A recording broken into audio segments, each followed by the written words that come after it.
Okay, I think that we're here. Hello, everybody. This is Joe Firestone and Geoffrey Ginter for Real Progressives.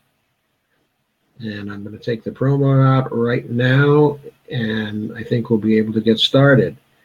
Can you see us? Karen Reese says, I'm actually home. Woo-hoo. Well, I guess woo-hoo is a really good start for this broadcast. Woo-hoo. Is she at her home or someone else's home? I think she's in her home. Well, she wasn't specific. Yes, that's true. She was not specific. Okay, so I guess that looks a little bit better. Let me see if I can push this a little bit more. Yeah, that looks pretty good, I guess. Okay, we're ready to go. So last time we completed a discussion of economic justice. Yeah. And now we're ready to move on with some of the other knowledge areas. And tonight we hope to handle equality with justice and also democracy and also the health and nutrition areas. Absolutely. And I certainly hope we can get through all that, but if we can't, we'll get through as much as we can, and hopefully we'll go on until we finish. Exactly. So here we are. And, okay, so Jeff, okay, I'm going to list some of the policies that we've been considering in the agenda.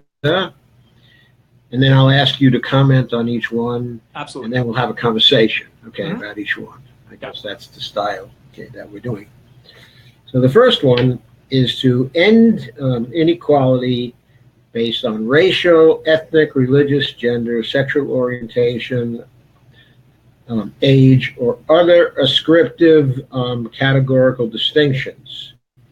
And end that immediately by prosecuting, fining, and jailing people who discriminate based on such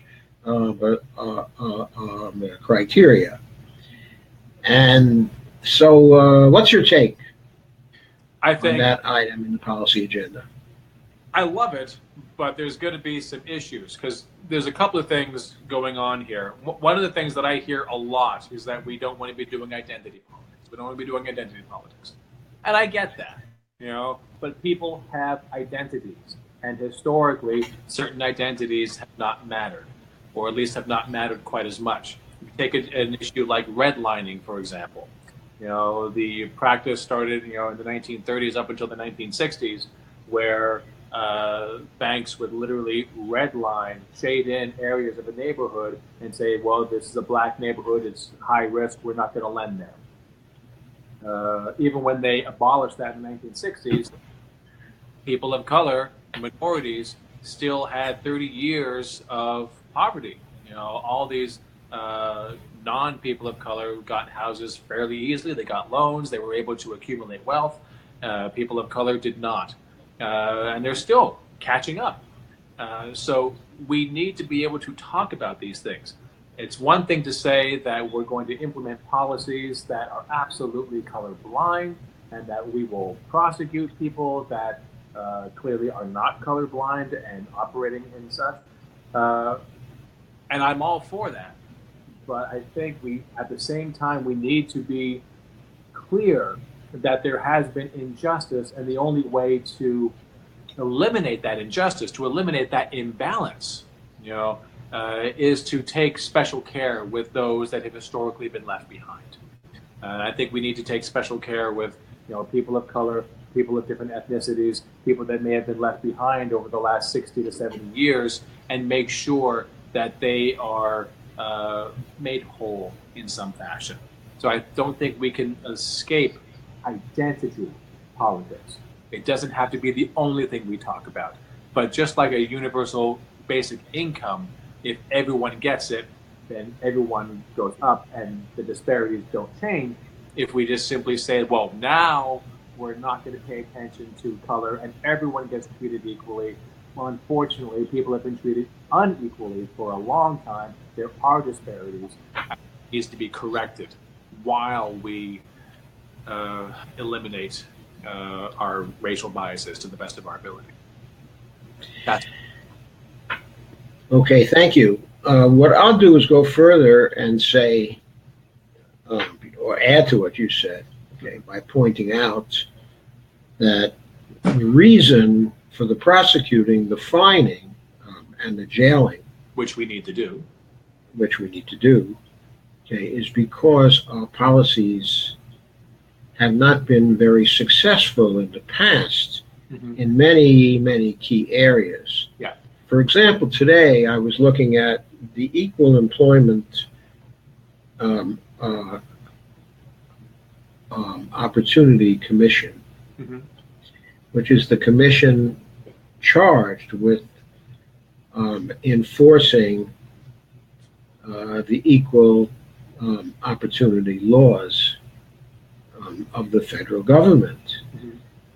And you look at the commission and you notice that by and large their staff has been declining since the middle of the 1980s, and that the total funding in 2017 for that enforcement agency, the enforcement of a serious problem, a set of serious problems, okay, but perhaps the most serious problem, okay, because employment is fundamental. Yeah, good employment. For people. Yeah, good employment is fundamental for people.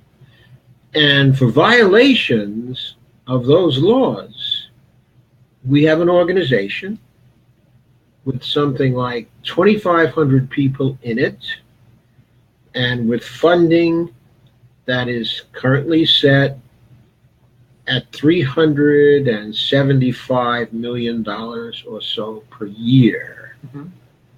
Okay. In other words, 360 million. Yeah. Right. It's crap. So the neoliberals have drowned that portion of the federal government in a bathtub. Essentially, it does very little enforcement. Differently, because the Republicans are a cheering leader with pom poms as they do it. Right? And the Democrats just allow it, to be done on the side, as it were. Yeah. On the blind side, and also what they do is, instead of seeking further funding and further enforcement, which they perceive to be an unpopular thing to do, sure, they just allow funding to stay static or to be reduced over the years in constant dollars. Well, because they don't need to. In their minds, they have the commission, which gives them the warm-hearted, feel-good, we're doing something, we're taking care of the problem. But then they don't actually fund it properly, they don't staff it properly, and nothing gets done, which is exactly what they want. And they're not really taking care of the problem. Exactly. And obviously, we have a giant enforcement problem within the law enforcement area, where black people are getting murdered. What's the rate? 1 or 2 every single day. In enforcement actions by police in the United States. It is just outrageous.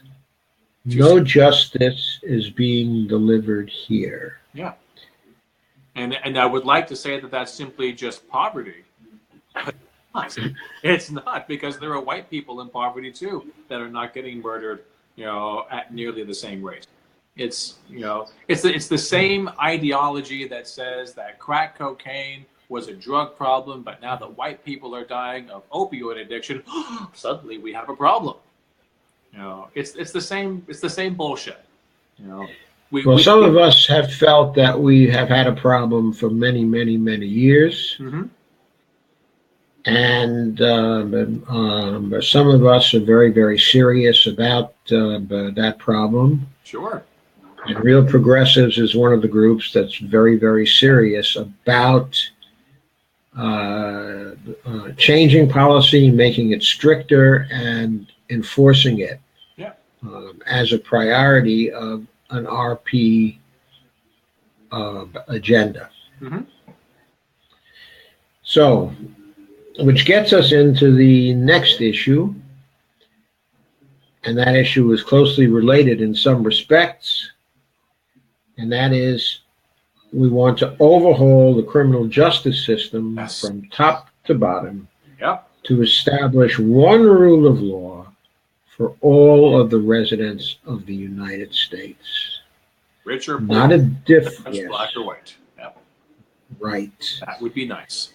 Yeah, right, and male or female too. Yes. Okay. And across all the categories, all of the demographic categories, one law for everybody and equal enforcement for everybody. Justice truly is blind, but the people enforcing it are absolutely not. Absolutely not. Yes, but justice is blind. Justice. So we want justice. And that's an imperative of ours. It's only imperative if you want peace. If you don't want peace, you don't need justice. Well, what you can have essentially without justice, of course, is order if you have enough police and armed forces to enforce it. Okay. But the question that we have to ask ourselves is that really the kind of country that we want? Okay, a country that's an armed camp? Of course not. Of course not. I don't think so. No, I mean, my comment is sarcasm. So. You know, I absolutely. Oh, I know it is. Yeah. Oh, I know it is. I'm not really asking you that question. Yeah. That's a rhetorical question. Is that really the kind of America that we want? I don't think most of Americans do. I think there are Americans that do. You know, that would be quite happy with that. You know, the ones that, you know, we have gated communities for, I think they'd be quite happy with just, you know, peace and quiet, order, you know, don't question anything. But I genuinely believe that those people are in the vast minority. And it's because they're in such a minority that they really want just peace and quiet. Because they know that if their opinions ever really became out there, if people really knew what they wanted, there'd be riots. It'd be absolute riots. And they know it. Yes, but they like some riots now. In other words, they like about the riots that are basically for discrimination, are basically for casting out certain groups. Oh, sure. You know, they'd be more than happy to have riots, you know, to keep Colin Kaepernick down. You know, if there had to be a riot for that, they'd have no problem with that. They would see that as justified. And what they would do then is they would go in and they would impose order on those who oppose those kinds of riots, who would act in a defensive way in that kind of situation. Yeah. And we've seen that in a number of local areas recently. Yeah, unfortunately. And the most outstanding incident of which is the Charlottesville incident. Most recently, the one with the body count, yeah. Right, and then of course also what seems to go on periodically in St. Louis. And Ferguson as well, you know, before that. You know, this, I remember, was it last summer or the summer before, you know, I was waiting for there to be fighting in the street between cops and those that were peacefully marching. I was waiting for it. Yeah, me too. It did not happen. Yes. But I was waiting. Yes. Most probably that did not happen because of the militarization of the police forces. That was sufficient to keep order, but at what cost? Oh, yeah. You know, I mean, I had something to say about cost, you know, when you think about how much it cost them to get all that military equipment. $1. I wasn't speaking of that kind of cost, of I course. yeah, but I was speaking my about you know, the eventual cost in essentially localized civil war. yeah, I mean, Marshall, one day that's going to happen. please no. So, we would also like to pass a bill creating a world-class, no-cost public education system for everyone, from pre-kindergarten through all levels of graduate and professional schools. And we talked about that also on our last occasion too, because that entered a general discussion in the area, okay, of economic justice. So, and the fourth policy that we're really pushing for. Okay, and what I do want to say is we're interested in more equality policies also, but what we're really talking about here is the primary four or five, okay, in each of our areas. Yeah. But there are also some others behind that we don't have time to talk about here, okay. But the fourth policy here is the idea of but pushing reparations for the descendants of those affected by oppression, both within the Black and the Native American this is what I was talking about. Communities. I was talking about redlining, that we need to take special care of those that have historically been left behind. This includes Native Americans, includes African Americans, includes women, includes Asian Americans, includes. And again, it's very important, that we're not saying that we're taking anything away from white America. We have amazing capacity in this country. Just because we're going to be making sure that everyone is allowed to share in the American dream does not mean that there's less dream for the people that are already living it. I think we need to make sure that that is front and center. We're not coming to take anything from you. We're coming to give that which is already abundant but held in reserve, that have been keeping it away from people. We're coming to bring that to you. That includes education. Absolutely includes education, which is part of what I would consider to be reparations, because with education comes a job. With a job comes income. With an income comes a house. With a house comes security. With a security comes the ability to pass that on. Education, as far as I'm concerned, is the silver bullet. Whatever kind of education you want, I don't care if you want to be a dancer, there should be a place for you, and you should be able to make a good living at it, because there's people in this country that want to be able to consume what you would be able to perform. Right. Okay, but education is a long-term silver bullet. Sure. In a sense, okay, or a longer-term silver bullet anyway. Right now. Okay, but we need some short-term silver bullets also. Yeah. Okay, and reparations are for that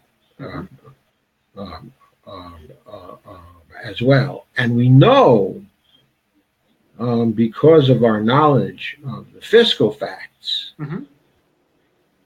that we can afford to provide reparations to people. Yes. Because we have the fiscal capacity to do that. As long as we have the resources to do it, there's nothing stopping us. Absolutely nothing.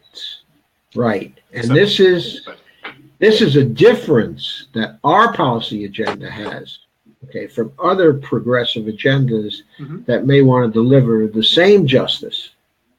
Okay, because when they try to deliver that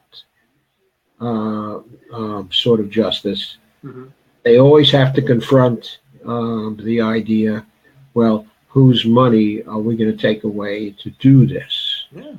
But we don't have to play that kind of game, because we can use public money that the government is able to create. And in that way, this discussion, we don't. I was at my Indivisible meeting.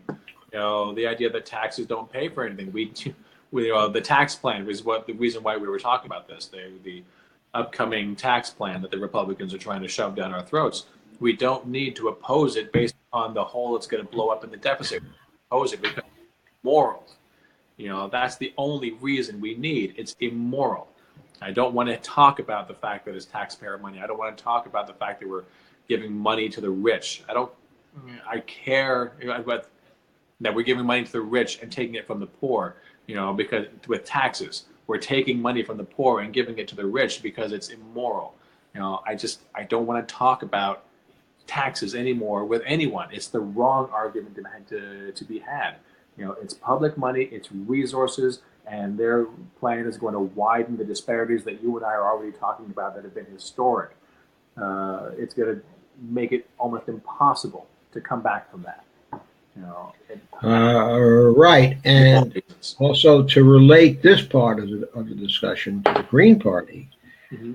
Historically, the Green Party has been all about taxing the rich to give to the poor. Yeah, they're all about a Robin Hood kind, of economics, and they're still about that. They're working on their platform today, and there apparently will be no changes in the idea that if one is going to give something to one part of the population, one has to take something, from other parts of the population. Yeah. And this is highly regrettable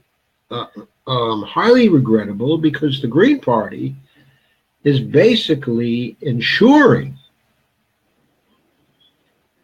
that if there is a coalition, of leftish parties mm-hmm. that has a different platform when it comes to taxation, that's going to spell the death of the Green Party. Yeah. They're not going to grow anymore. They're not going to be a viable alternative party because they insist on this Robin Hood style, of economics. Mm-hmm. And they just don't get it. They just don't get this. It was Robin Hood when I was a kid, but those days are gone. We need to deal with the reality that's in front of us. I don't know what it's going to take to change their mind. It seems like everything about the Greens is spot on in terms of what they want to do. It's just how they want to go about doing it that's going to guarantee it to happen. Yeah, the benefits they want to deliver are spot on. Yeah. But the fiscal program for doing that is way, way off. It's just not going to gain a lot of support. Or let's put it this way. It's going to stimulate a lot of opposition that doesn't have to exist. Yeah. And a lot of propaganda that the Green Party isn't in a position to fight. Mm-hmm. So it's all very sad. I don't know because within the last election, I think there were a lot of us who, when Bernie dropped out, went over to the Green Party. Yep. But I'm not sure that's going to happen in 2018, in 2020, if there's another progressive party to go to that doesn't have the same kind of taxing platform. Yeah, well, this is one of the things that I've been talking about recently, which brings me with the democracy aspect. This whole Bernie versus Hillary thing. They're still talking about it, and certainly there's a lot to talk about. I know a lot of people want to move forward, but it's hard to move forward when people are still feeling bitten in the ass with the past. But the thing that is just making me squirm, I'm done with parties. I'm done with all parties. I don't care. Republican, Democrat, Green, I don't care. They're becoming anathema to democracy. Because one of the problems that I see with Republicans is, they are party line. We will hold the line regardless. And you can see it with Trump. There are so many Republicans because they hated him in the primary and they hate him now. And you can see it in their eyes, but they're still doing whatever he wants. They're not doing anything against him because they want the power. That is anathema to democracy. And I'm seeing it getting dangerously close to something like that in the Democratic Party. Hold the line. I want Dems to win. I want Dems. I want Dems to win because I want Republicans to lose. I can't support that. I can't. I need candidates. I need people that are actually going to do what they say they're going to do, and the things they say they're going to do are things that I could live with. I'm not interested in just simply voting for Democrats because they're Democrats. I'm not interested, and I want more and more people to realize that parties are not useful when they get weaponized like this. Yes, I feel that way also. I also feel, though, that there are many people holding office in the Republican Party right now who are sticking with the party line simply because they're afraid of a primary from the right. Yes. And they feel rise to that challenge and beat it, or not. Yes, but rather than rising to the challenge, what they want to do is to fold instead and do what the right wing wants. And especially since Donald Trump is the president, because they're afraid of Trump coming to their districts and campaigning against them with intense and rabid right-wing support, or coming to their states, and doing the same thing. This was evidently a factor in the resignation of Senator Flake, or the coming resignation. Actually, he's announced that at the end of the term, he's going to retire from the Senate. So, well, I can tell Senator Flake, I'm in healthcare. I know a wonderful orthopedist who will give him a wonderful spine. But urologist got a set of balls the size of brass knuckles, because clearly he is lacking. If you didn't go to Washington to fight, then leave. But Senator Flake, I didn't like you before you went off on Donald Trump. I don't like you now. Wonderful that you said what you said, but now you're leaving. What's the point? You're not doing anything. You may as well have just shut up and left anyway. You're not a hero to me. Yep, he's not a hero to me either. He's just a quitter. Yeah. And I'm happy that he's leaving, but he's probably just going to leave a power vacuum for someone even worse. But I want what's not going to happen. I want people to do what's right because it is right. I don't know why that is so much to ask, but apparently it is. So I just Americans are pragmatists. We are known for being short-run pragmatists. We need a lot less of that.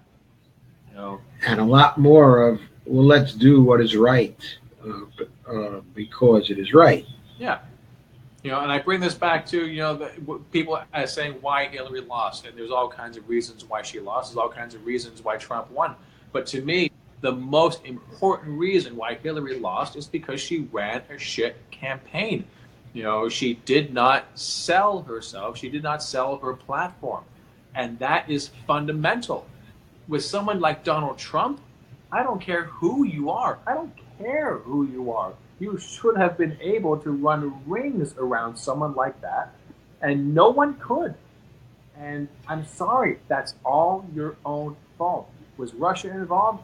I don't know. I'm waiting to find out. But there's no way they could have been so deeply involved to cost her the election if she wasn't that far behind to begin with. I'm sorry, there's no way Russia could have flipped that many votes. She was a shit candidate. I'm not saying she was shit. I'm saying she was a shit candidate. Plain and simple. It was a horrible shit show. And if she had just run a better campaign, had been a better candidate, had been a better communicator, then Donald Trump wouldn't have stood a chance. It wouldn't have been that close, and there wouldn't have been any chance for Russia at whatever level they were involved with. I have no idea. But whatever it was, wouldn't have stood a chance. But unfortunately... Okay, I do agree with that. but I don't think it was the only factor. No, of course not. I'm just saying. In other words, one of the reasons why the campaign was a lousy campaign was because she constantly trimmed when it came to problem areas and when it came to policies where we needed to have some real solutions. And she always came up when she was questioned. She always seemed like she was talking about some kind of Band-Aid or other, which wasn't going to solve the problem. Yeah. She was always hedging her statements. She gave you the feeling that she was not on our side. And that narrative was reinforced, of course, by the financial details in back of her. We were what we wanted. There was no way we were going to get what we wanted. Right. This to me. Right. There was no way we would get that. And also, we had the impression that she was someone who would never do right because it was right. Yes. But that the only time she would do right was when it was convenient to do right. Yeah, or if she was right, or when it wasn't going to cost her very much to do right. Yeah. And again, I want to be very careful. I'm not saying she's a bad person. Never met her. Never had a conversation with her. So I can't tell you about her character. I can't tell you anything about her. What I can tell you is that her policies were better than Trump's. I voted for her. I wanted to do anything to keep Trump out of office. But I'm tired of being told it's not time yet. This is not the time to go for what you want. We got to go slowly. We got to go slowly. We've been going slowly for 40 years. I'm tired of that shit. How many people have died? How many people have been indentured servants? How many people have fell to injustice because it wasn't time? It's never time. They're saying it's not time now because we have to go and get rid of Trump. Well, I'm sorry. That's not good enough for me. It's never going to be good enough for me. You go for what is right because it is right. And if you can't sell it, then you're not useful to me. I want what is right for everyone. And everyone that we save minusculely right now is tens of hundreds of thousands of people either dying or in prison or victims of injustice. And I'm not going to be standing in a crowd and telling them, I'm sorry, it's just not your time. It's never time, so it is time right now. We do it because it is right. Right, and it's always time to do the right thing. Absolutely. That's the point. It's always time to advocate for the right thing. Yep. It's always time to try as hard as you possibly can to legislate the right thing. And the only if you fail at the last minute because you just don't have the votes, then you get the best deal that you possibly can get. Mm-hmm. You don't pre-compromise anything. Absolutely. You go never pre-compromise anything. 2008 to 2010, when they were going for the ACA, we were told again it wasn't time for universal health care. It was time. We had the House, we had the Senate, we had the White House. We would have gotten anything we wanted. Democrats didn't want it. They didn't want it. Dollars to insurance companies. That's what. Right, and specifically, the leaders would not lead to get those things. Yeah. Their leadership was always about half-hearted attempts, or trimming, or not using their power to actually manipulate the Congress to get the things through that we needed to get through. Yeah.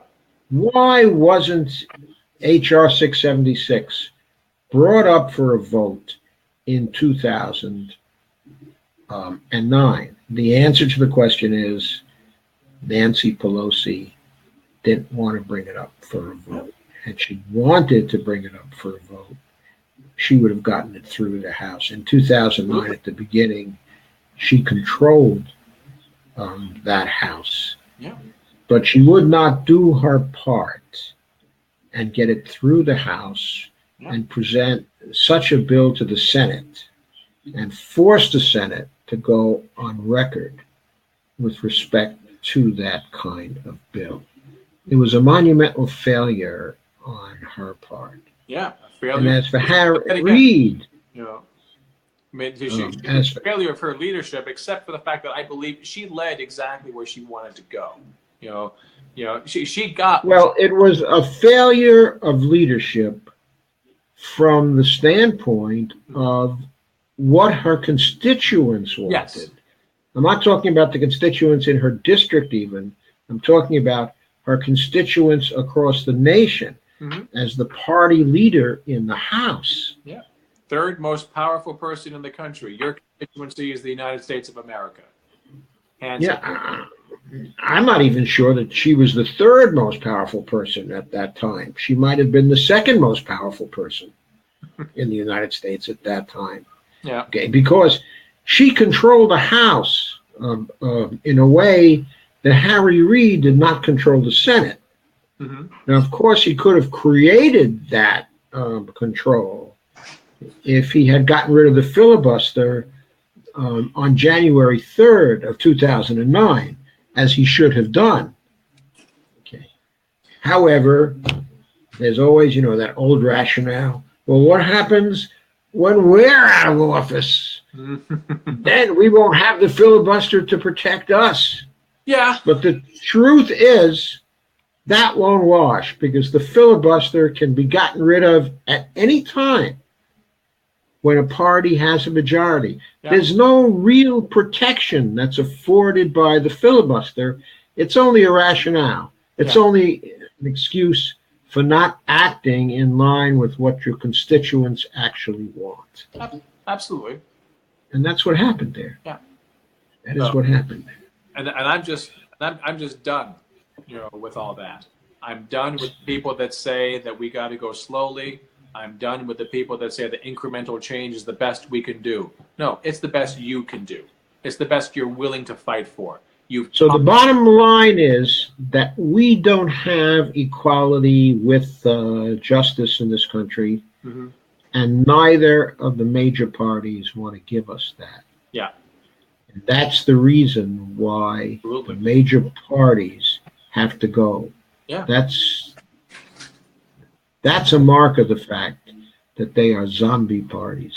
And we need to get rid of. That's a good one. I want to use that one. Of the zombies. Zombie parties engaged in fiscal fantasies.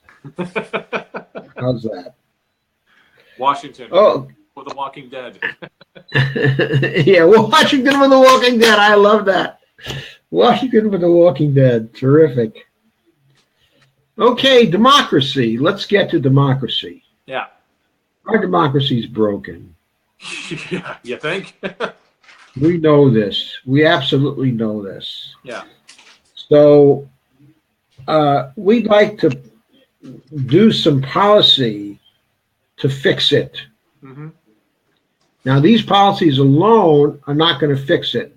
I think we need some technology innovations also to help to fix it.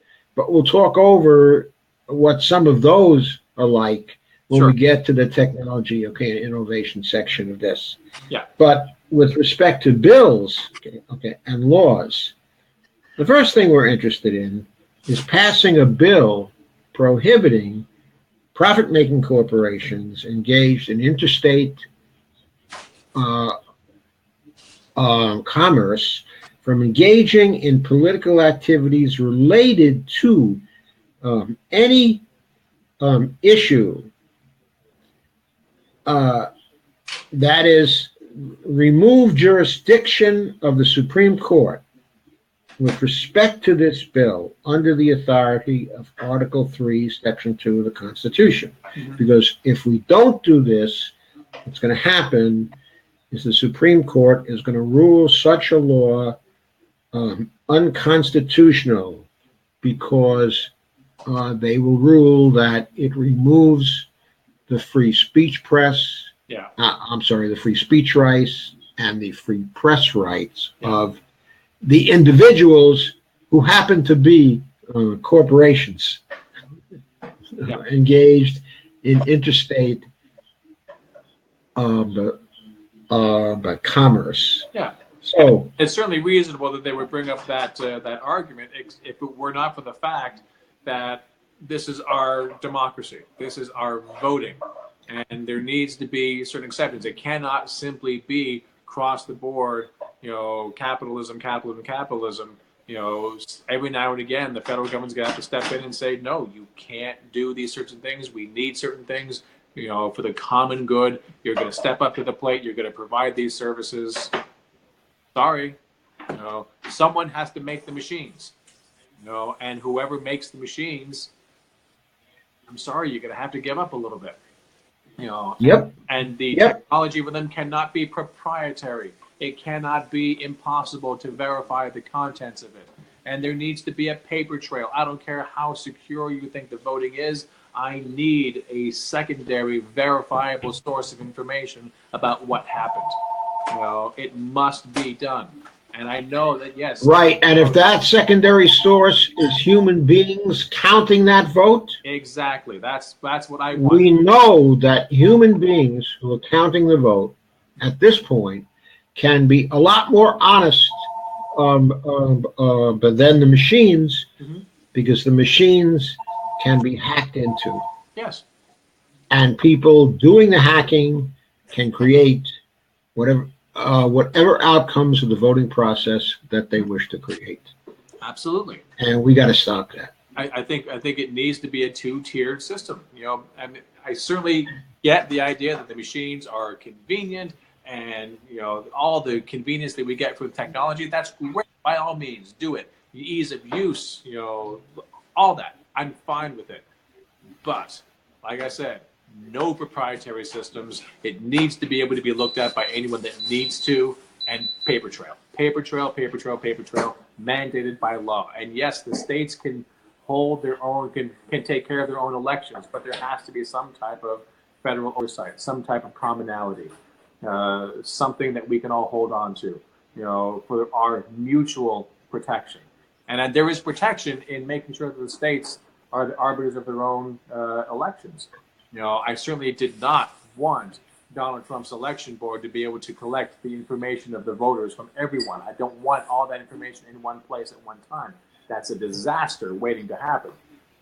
But having said that, 50 different elections with 50 different voting machine types, and some of them are hooked up differently, and some of them have paper trails, some of them don't.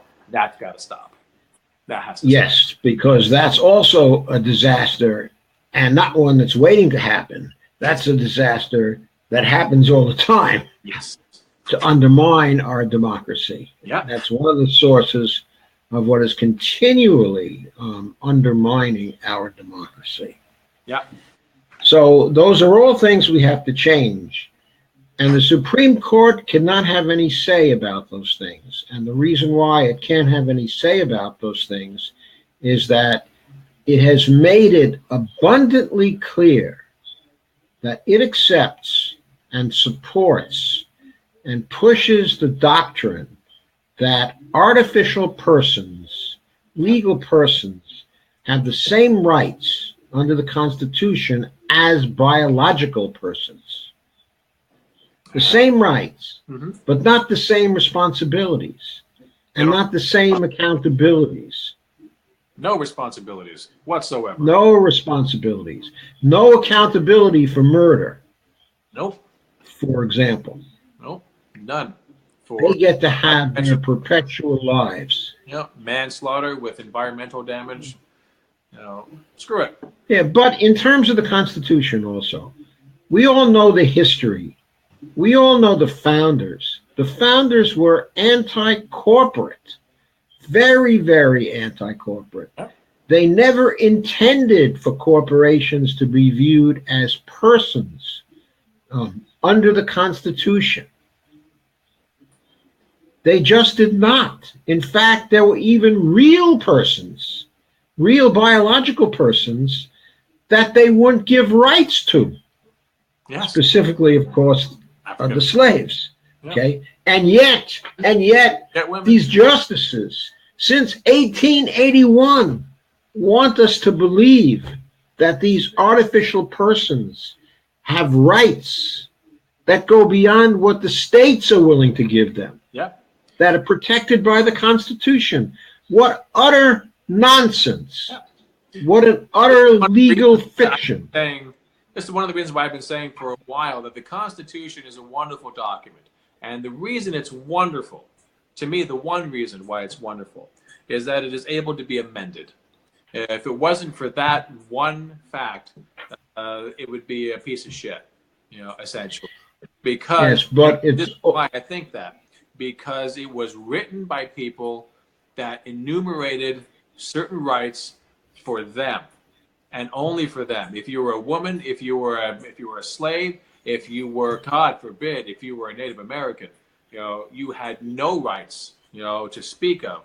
And they were quite happy to do that. They were quite happy, quite willing to be able to write a document that we celebrate today, for creating the country that we have. But this country was created on lies and blood and war.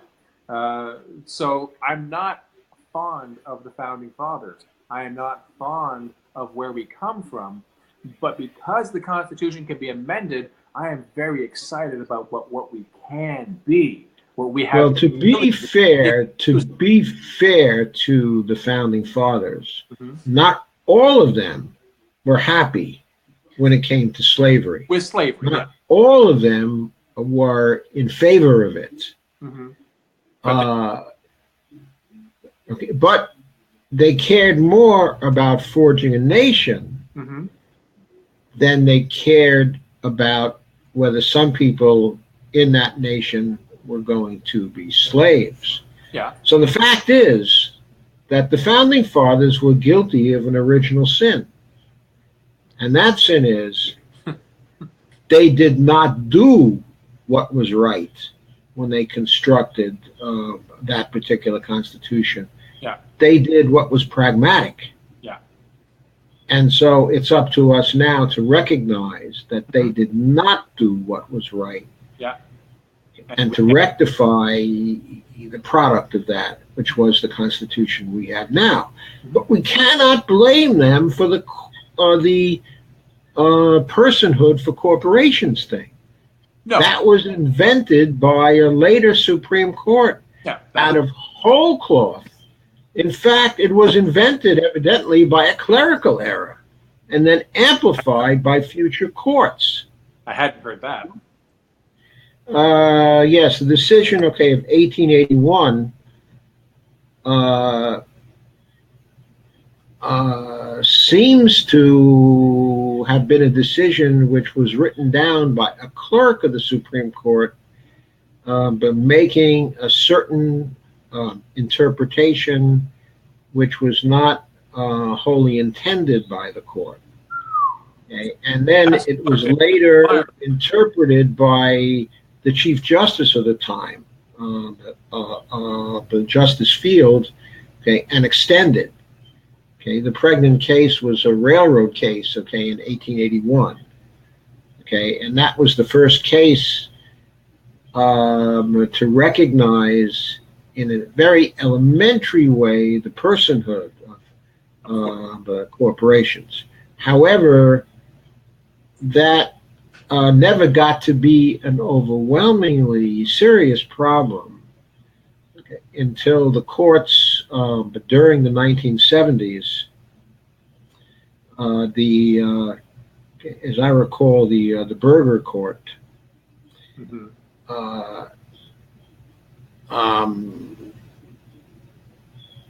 what was the name of that case?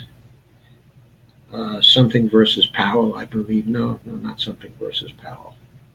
I'm not familiar with which one it is. Anyway, it was a case in 1974, or so, that laid down the doctrine, of personhood, in the way we know it today, and then that doctrine was extended further and further and further until we finally had the CU decision in 2010, okay, which basically allowed the corporations to escape the regulation by Congress of campaign financing. Okay, but the seeds of that decision were laid in the 1970s and going even further back, okay, to 1881. No, so certainly the Supreme Court is vulnerable to human error and human whims. Well, I mean, just the very fact that you can have justices that will differ, is all you need to understand that the Supreme Court is malleable.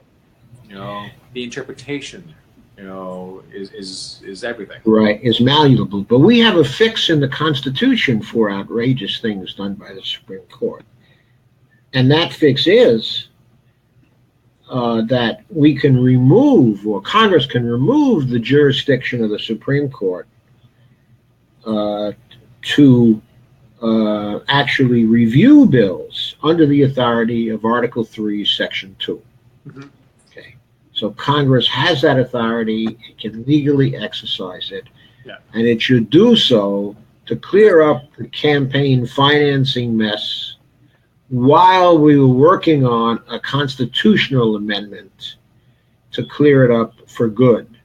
But temporarily, it can be effectively cleared up, and laws can be put into effect so that we can get a much fairer outcome for our elections. Okay. So moving on, second bill. We appear to be about to lose net neutrality. Yeah. Not if I can help it. And at that point, it looks like a decision on this is going to come up but during December, and that Trump's FCC, and specifically the chairman, okay, of FCC, okay, is going to rule against classifying the service providers as common carriers, mm-hmm. and mandating the FCC to treat them as such. When we take over the Congress again, at the first opportunity, well, first, of course, let's get everybody out in the streets and block this if we possibly can. Yes. But if we can't, we have to remember we have a score to settle. And as soon as we gain control of the government, again, almost the first thing we do in the afternoon of the first day is mandate that the ISPs are common carriers, mm-hmm. and mandate the FCC to treat them as such immediately. And so that's a bill that's imperative to pass. Why is it imperative to pass? Because with the development of our internet technology, the very future of our democracy is at stake. Yeah. If we allow them to control traffic and to discriminate against bottom-up democratic movements that are trying to get their voices heard, we got to stop that. We cannot tolerate it. It is just stepping over the line. It basically means that money is speech, but speech is not speech. Yeah, basically. Speech until you have money. Exactly. That's exactly what it means. And that's a good meme. Yeah. Yeah, money is speech, but speech is not speech. Hey, Mindy, that's a really good meme. Thank you. Yeah, Mindy, we need a meme on that. Money is speech, but speech is not speech. Absolutely. That's what... Not until you have money. Yeah, that's what our institutions of government are trying to get us to swallow right now. That's what they're trying to jam it down our throats. Money is speech, but speech is not speech. Okay. So, the third thing we want to do is to pass a bill protecting voters but nationally, from state-level efforts at voter suppression, making it a federal crime, punishable by imprisonment, to engage in such activities. Mm-hmm. And we need to make this apply not only to national elections, but to state-level elections too, and to primary elections also. In other words, none of this dodge that the parties are corporations, and so they can cheat if they want, or suppress votes if they want, or screw up the vote totals if they want. Mm-hmm. That has to be made illegal. Yeah. And the people who do it have to be prosecuted. Yeah. And I don't understand. And if convicted, they have to be jailed. Yeah. I don't understand why there would be separate laws for state, local, federal, primary voting. Voting is voting. You know, voting is the primary common good of the country. It is the means with which we derive all our other obligations and rights. It is the least that you can do as a citizen is vote. So I don't understand why there would be a need to separate. Well, I'm going to have a law for federal voting and then for state and then local and primary. No. Voting is voting. It needs to be. Okay, but I think that you do understand that. I'm sorry, but okay, I think we all understand that. Yeah. Okay, and the reason why we all understand it, or should understand it, is because we all should understand that when the framers constituted our government, mm-hmm. they constituted a republic, okay, and not a democracy. Yes. And through various formal and informal changes over a period of years, mm-hmm. we made it for a while something approximating a democracy. But the formal protections were not there because we were still living under the old Constitution, not sufficiently changed. And that's why it's been possible for the corporatists to subvert our democracy and subvert our Constitution as well, which they have certainly done with the idea that corporations are persons having rights equal to the rights of individuals under the Constitution. Yes. Okay. So I think you do understand it, and I understand it, as well. The need for different kinds of elections and different kinds of standards was written into the Constitution. It was part of the idea of states' rights. Yeah. Okay. And that's why it's there. Mm-hmm. And that's what we have to get over. Yeah, but that's what I'm saying. I'm not surprised that we have different levels of, I'm not sure what the word I'm looking for is, different levels of standards, I guess it is. I'm just thinking that, as you say, it needs to be done away with. The act of voting is a holy act. It is the Church of the United States of America. To be able to vote, to be able to express your opinion in the one truly meaningful way, and it needs to be easy. There need to be no impediments to voting. In all the years that we've had voting, and they keep talking about, how we have falsified, elections in terms like, 3 million people voted illegally. Screw that. It didn't happen. In all the years that we've been trying to come up with studies to show how much falsified voting we've had, there's a negligible amount. And we still are making laws to make voting harder because there's all kinds of rampant illegal voting. Stop that shit. Make voting easy, make it free, make it, I don't know, I was about to say make it mandatory. I don't know about making it mandatory, but. Yes, that is fiction. Yeah. The idea that there were 3 million illegal votes cast is fiction. But the idea that there may have been 3 million votes that were illegally suppressed, that is not fiction. Not fiction. Yeah. Yes, we know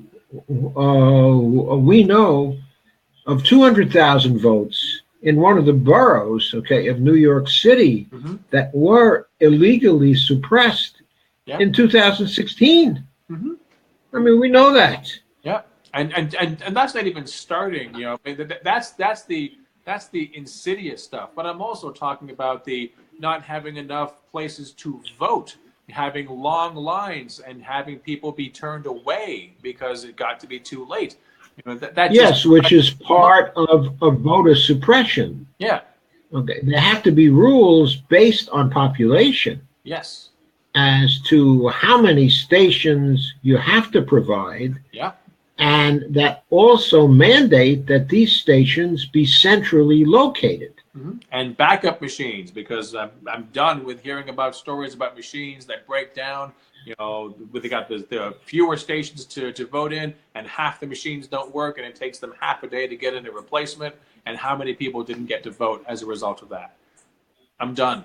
And perhaps no computing machines at all. Perhaps we go back to the old mechanical voting machines If it that could not be tampered with. Mm-hmm. Yeah. Because they were not software governed. Mm-hmm. But as I recall, they delivered votes in a very, very timely fashion. Mm-hmm. The vote totals were available really very quickly in the elections of 1956, 1952, 1960, 1964. Except in a few places, they were available very quickly. Yeah. And they weren't the kinds of situations we saw, for example, in the year 2000, when we couldn't lay our hands on the vote totals for days. Yeah. And let's have polling as well. I'm a little pissed off still, trying to get over it, but they stopped exit polling, just to make sure that there wouldn't be, egg on their face. Yes, and what did the Democrats do when they got into office in 2009? They knew there were voting machine problems, mm-hmm. and they knew the election of 2000 was stolen away from them. They knew the election of 2004 was also stolen away from them, and yet they did nothing to pass national laws. When they had total control, they could have passed anything they want. Yep. They could have fixed the problem then and made it impossible for the Republicans to cheat in the way they had been cheating. But instead, what did the Democrats do? Mm-hmm. They stacked the deck so they could cheat in the future. Exactly. And this is the point I was just about to make. All the things that were in the Patriot Act, that we were aghast, at. I'm not convinced that any president is ever going to give power back. Once you let the genie out, we can say, we hope and we pray that when the next one comes around, they'll be able to, put an end to that. No, they won't. Certainly not out of the goodness of their own hearts. They will if we put up enough pressure upon someone that gives a shit. That's a possibility. But that's such a burden to be placing upon us as we're trying to live our lives. We put people in power in the hope that they will use that power responsibly. And I'm sorry, there's not a single person alive, biped, carbon-based life form, that I'm ever going to trust fully to exercise their power judiciously, fairly, with justice. So a Republican comes up with something horrible. All I see in the future is, how is the Democrat going to use that? I don't trust him. I don't trust him. Yes, but that is a complicated question, and the reason why it's complicated is as follows. The framers had the same kind of distrust. Mm-hmm. So they created the three branches of government. And in the initial concept and the way it initially worked even, the Congress was the dominant branch. Yeah. Okay. The Supreme Court took away some of the power of Congress okay, by arrogating themselves the right to judicial review, which was not explicit in the Constitution. And the Congress did nothing about that.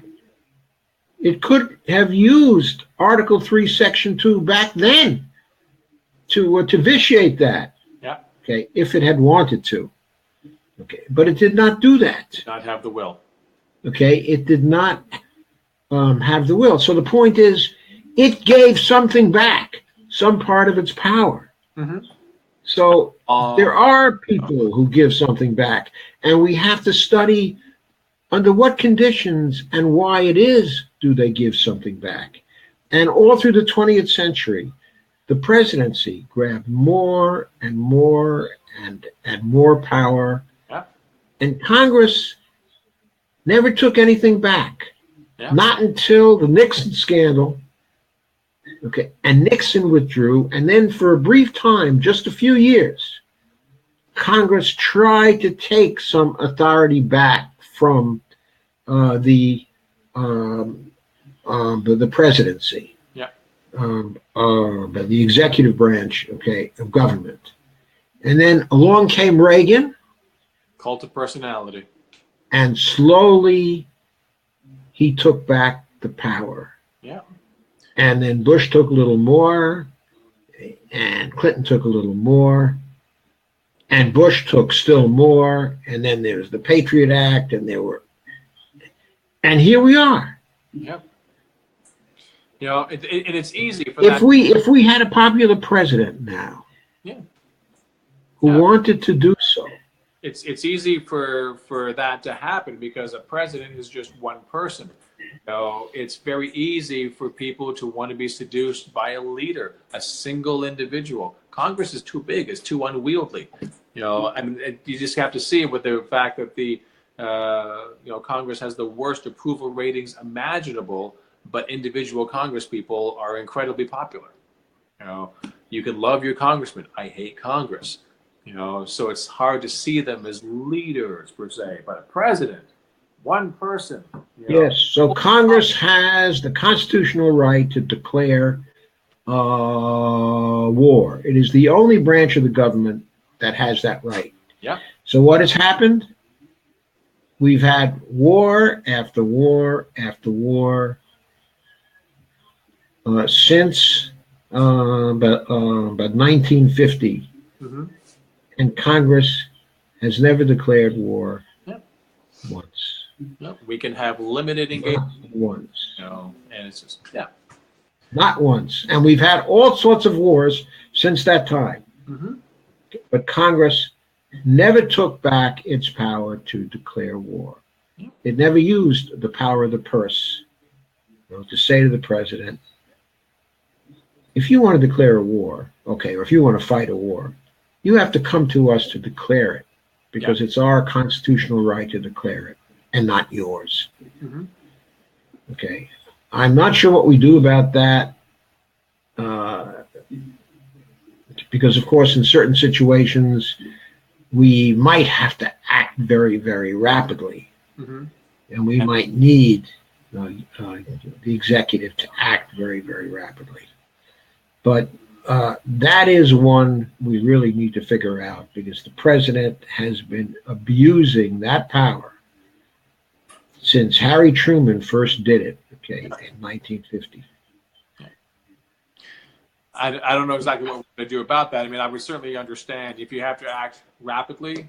But, you know, what the thing is, if Congress wants to act fast, Congress can act fast.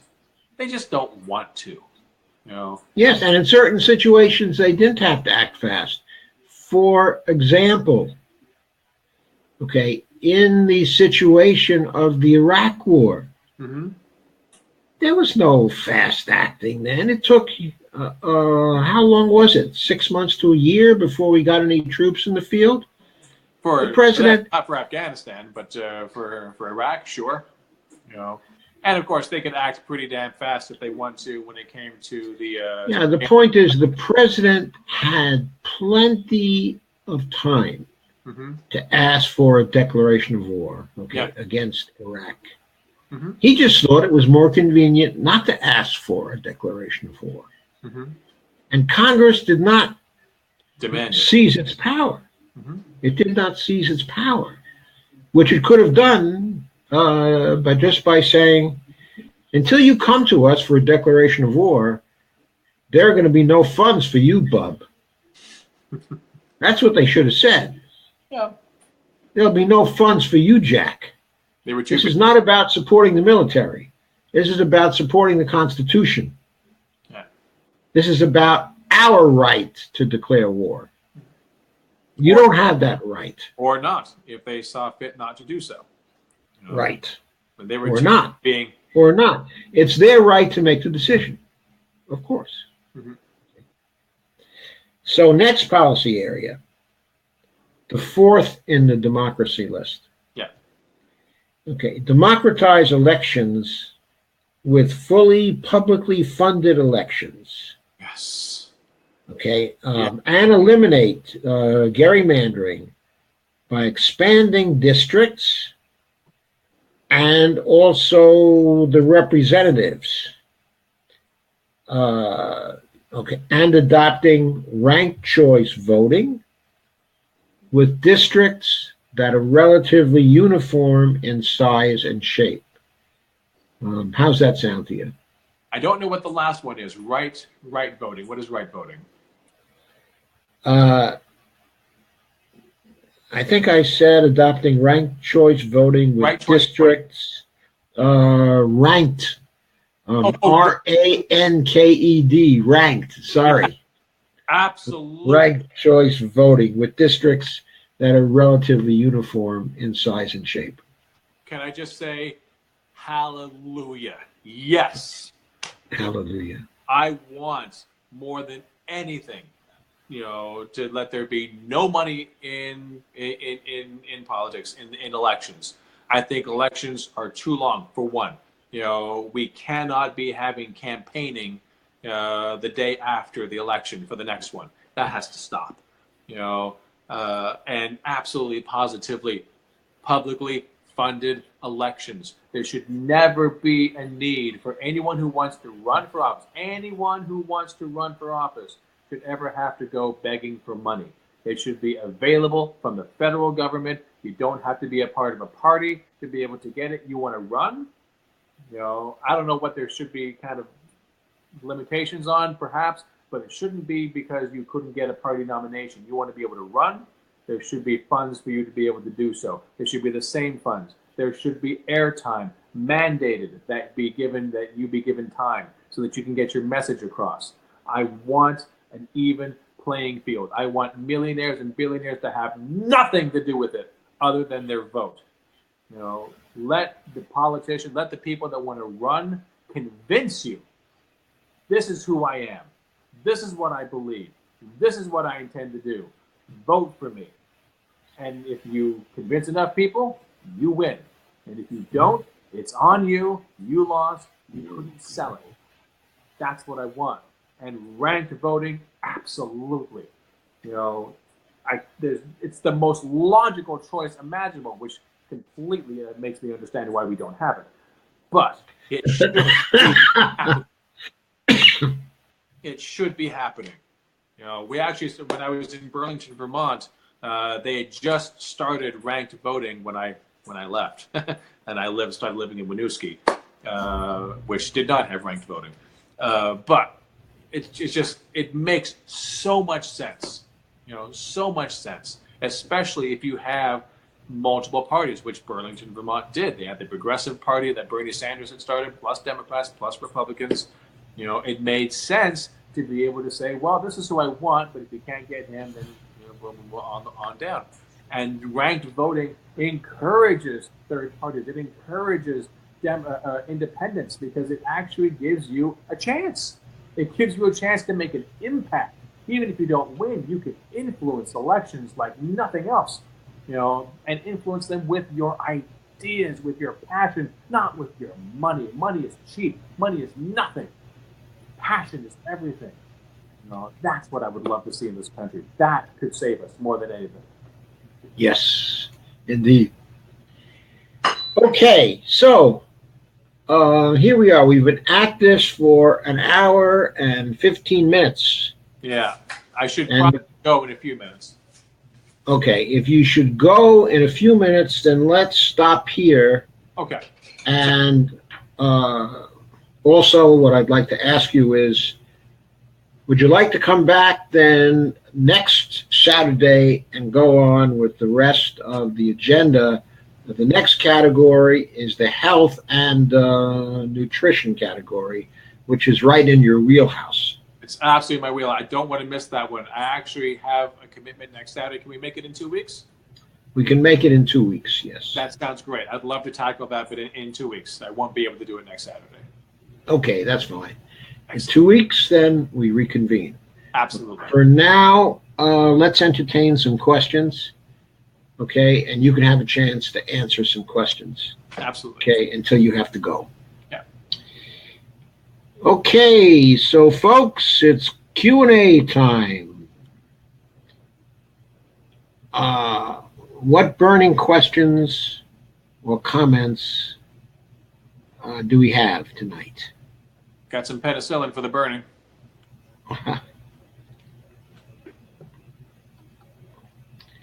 We have a thank you from Lynn DeFore. Thank you very much, Lynn. And Allison Drucker says, an easy way to realize equal and free airtime for all candidates when network stations need to renew their FCC licenses. We need a mandate to do it or no license. I think that's a really good idea. Really good idea. Not?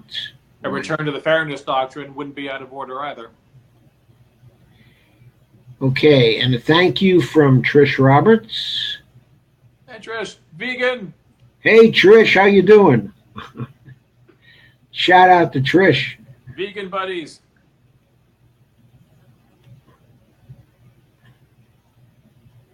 How do we get their ears anymore unless we march? We're going to have to do a lot more than march.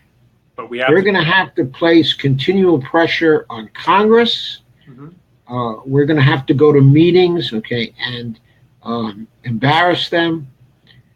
We're going to have to patronize basically our own media organs. Yeah.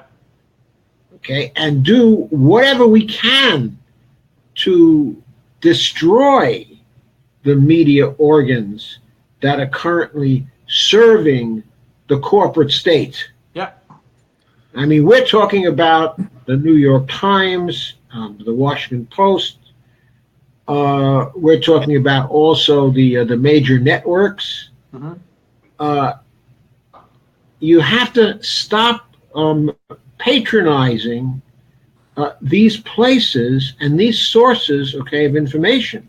And it's going to be difficult because they're going to be getting favorable treatment from Facebook and from Google and from the large software companies that are controlling traffic on the internet.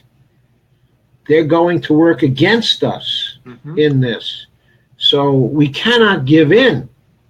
Well, this is one of the reasons why I like the idea of marching. I like the idea of being visible. I like large groups of people congregating with a very strong progressive message.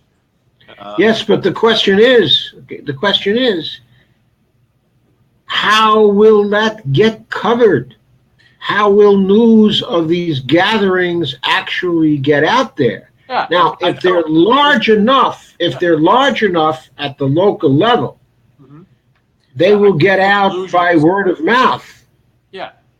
I don't hold illusions that CNN or MSNBC are going to cover mass marches. They might not, but we will.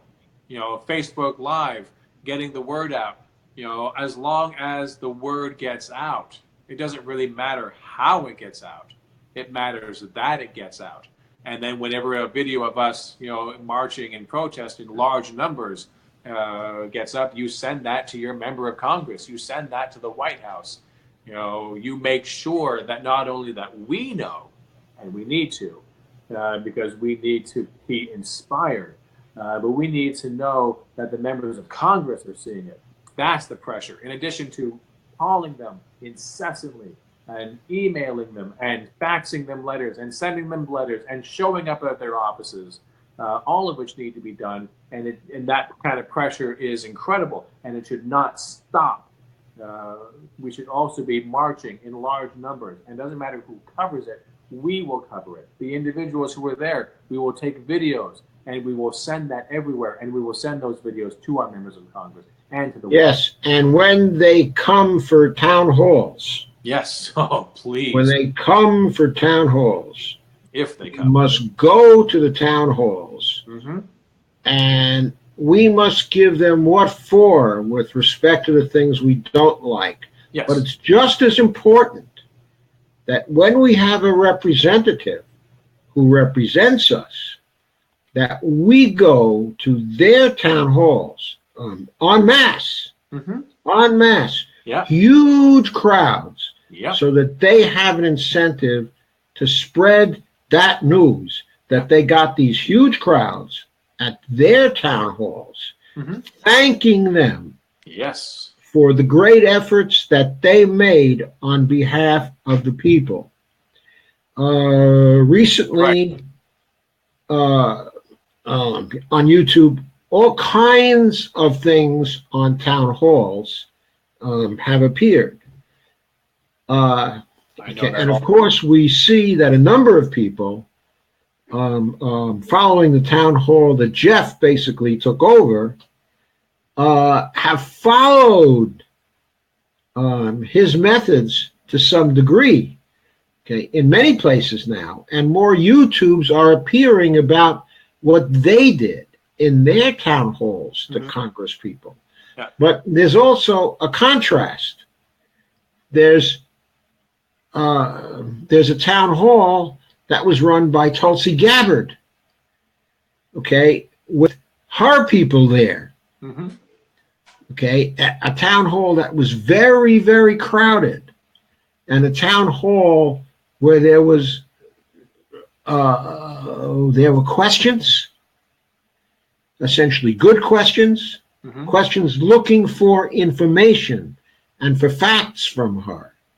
And there were great expressions of support all through the town hall. There wasn't one expression of anger or dissatisfaction in her town hall, because it was plain that she was there for her constituents. They knew it. And she could spread that news. And she would have every incentive to spread that news. She definitely inspires goodwill, which is a wonderful thing in a politician. It is my hope that she'll stop using the phrase taxpayer money one of these days. But she is one of my favorites. I absolutely adore her, but I want to see a change in her economic policy. I want to see her acknowledge that the federal government is not a household. Or even if she can't say it, I would like her to at least vote like that's true, talk like that's true. I think she can probably say that. She's not going to have trouble with her constituents. Probably. If she goes in and explains that in the way that she talks to her constituents, they will buy off on it. She is so very popular there, and she talks in very commonsensical terms. And she can teach them if she chooses to do so. And she's still at the local congressional district level. So there's no doubt that she can explain it to her constituents. Now, for Bernie, the situation is a little different. He's basically running for president again, even now, it appears. So he's got the national press there. And whenever he says anything that's a little different, they're on him the next day in all the big media. But of course, if you are no longer paying attention to the big media, then that won't count so much anymore. And that's one reason why it's important. But also, if you don't pay attention to the big media, that will be reflected in the Nielsen ratings. And once it's reflected in the Nielsen ratings, it's going to hurt their advertising funding. It will. Right. If you start covering them, if you stop basically watching them to hear about the latest foolish Trump distraction, they're going to lose revenue. And that's where they live. We got to hit these people where they live. Absolutely. Well, and they live in the pocket. On the assumption, that people are still going to be watching, one of the things that I've been doing is I have been tweeting and emailing all the major networks to have people like Stephanie Kelton or Warren Mosler, ad nauseum, on their shows. Because if they're going to be talking about the economy, I'd like them to be talking to someone who actually knows something. I'd like to see Paul Krugman kind of go away for a while. Let him not be the go-to person, for the economy, because it's going to come up eventually. Where when we do start pushing Medicare for all, they're going to be asking, "How are you going to pay for it? How are you going to pay for it?" I would like them to have someone on there that isn't afraid to say, this is how we're going to do it. And it's not taxpayer money. And I'm not going to get that from a politician. I would like to see Stephanie Kelton on there, or Warren Mosler, or you, or someone, anyone, go on Rachel Maddow and, tell them how it's going to be. That's what I would like. And so would I. I'm not saying I would like me to be on there. I'm just saying I would like someone like that, like Stephanie. Well, Stephanie would sell it well. She's got. Yes, but Stephanie would sell it very well, and Warren sells very well also. In other words, when you listen to him, but for a while, okay, if you read a number of his writings, in columns, you begin to get the idea of how deeply he understands the role of the federal government in the economy. And the same is true, of Randy Ray. He's great. I love the way any of them can do a wonderful job. Yeah, Randy is great. He's great. And he's a great writer, too. He is an eloquent writer. Yeah. I've seen a number of his videos. He comes off very well. Yes, he does. However, there's another reason why they ought to get rid, of Krugman. Because Krugman is a partisan. Not just with respect to Republican, and Democrat, but he is a Hillbot. He is an economist who is a Hillbot. Yeah. Or as we often say at RP, he is a shillbot. I don't like. Sorry, Paul. Yeah. So anyway, I think that someone who does economics for the New York Times,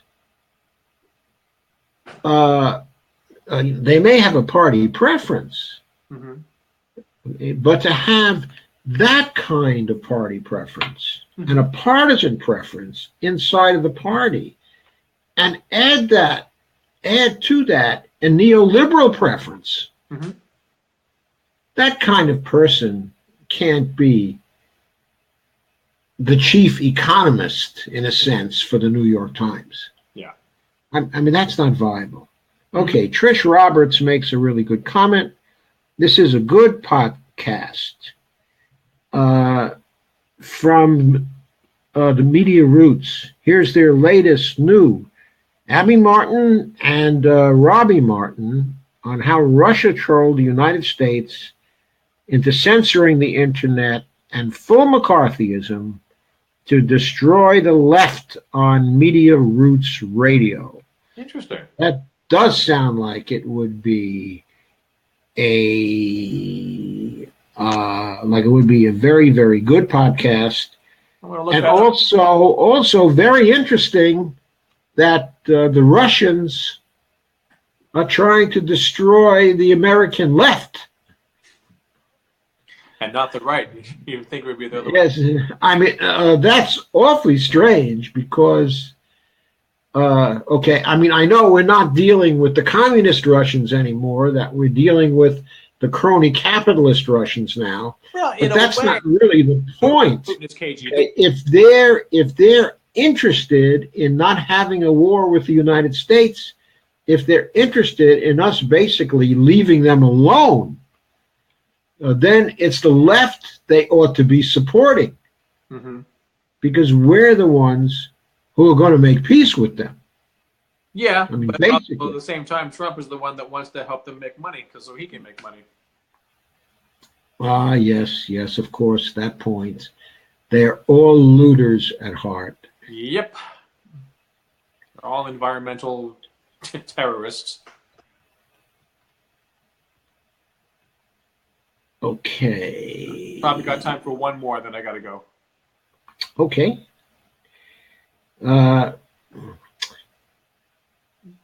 Okay, and when Jeff goes, of course, I'm going to continue the Q&A section. So, Mark Fabian says, MMT is just analysis. It is apolitical, it makes no political prescriptions. What we do with that knowledge is on us. Frame your questions with MMT facts when you confront your congressman. There is no moral or economic justification for not spending on social benefits. Federal solvency is never an issue. Demand accountability. I agree.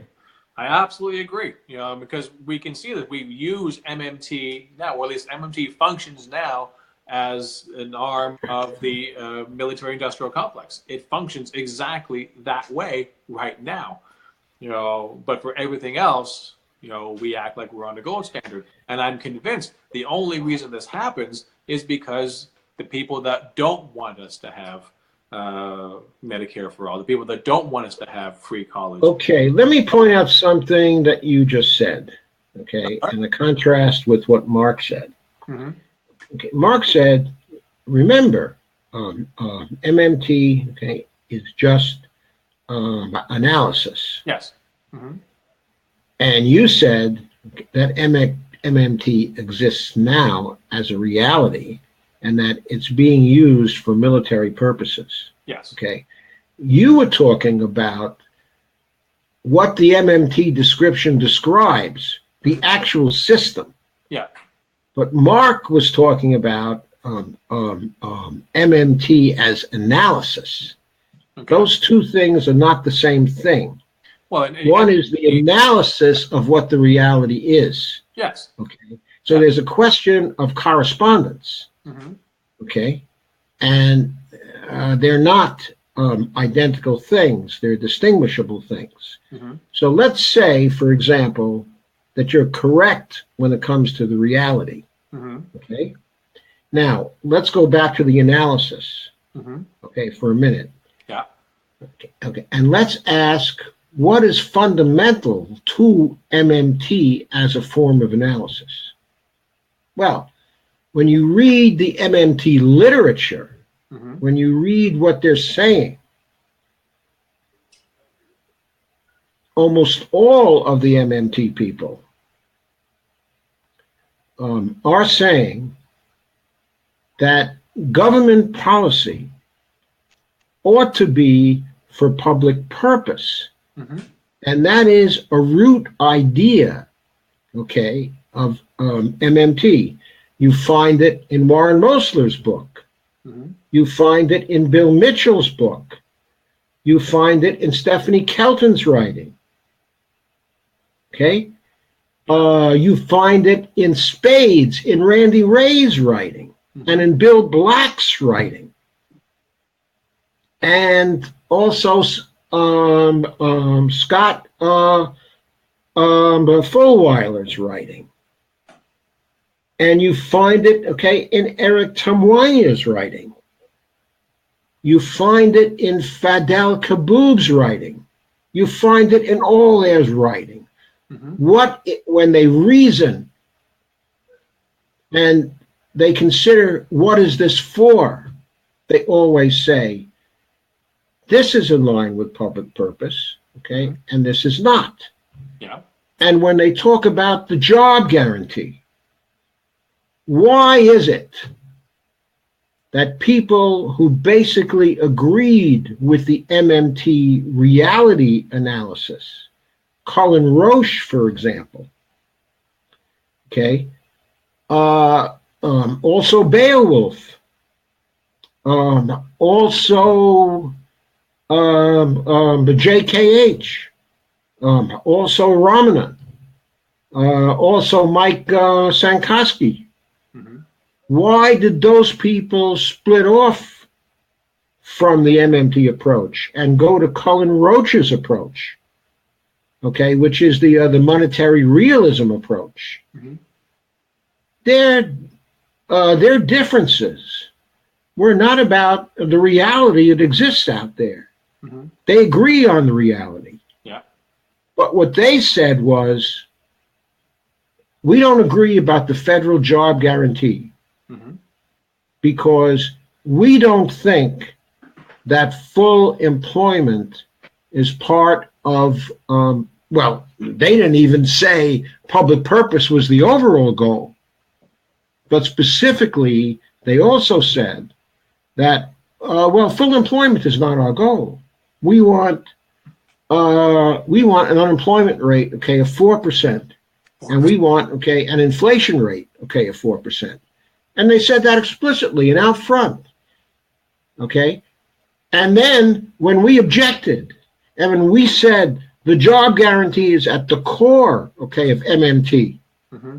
because the full employment goals and zero inflation goals are at the core, okay, of MMT. Mm-hmm. And that these are at the core, okay, of MMT, along with other things, because together they make up public purpose. Mm-hmm. We weren't saying that was the reality out there. Mm-hmm. We were saying that what MMT analysis is about getting to public purpose. And they went further in their criticism of classical economics. They also said that the classical economists are not practicing economics for the public purpose. So what I say is that MMT, if you look at their literature, mm-hmm. is not simple description of our reality. It is also normative at bottom. And to say that it's only a description of reality is to abstract certain ideas from the concrete literature. And the question is whether those ideas can be abstracted from the concrete literature without distortion of that literature.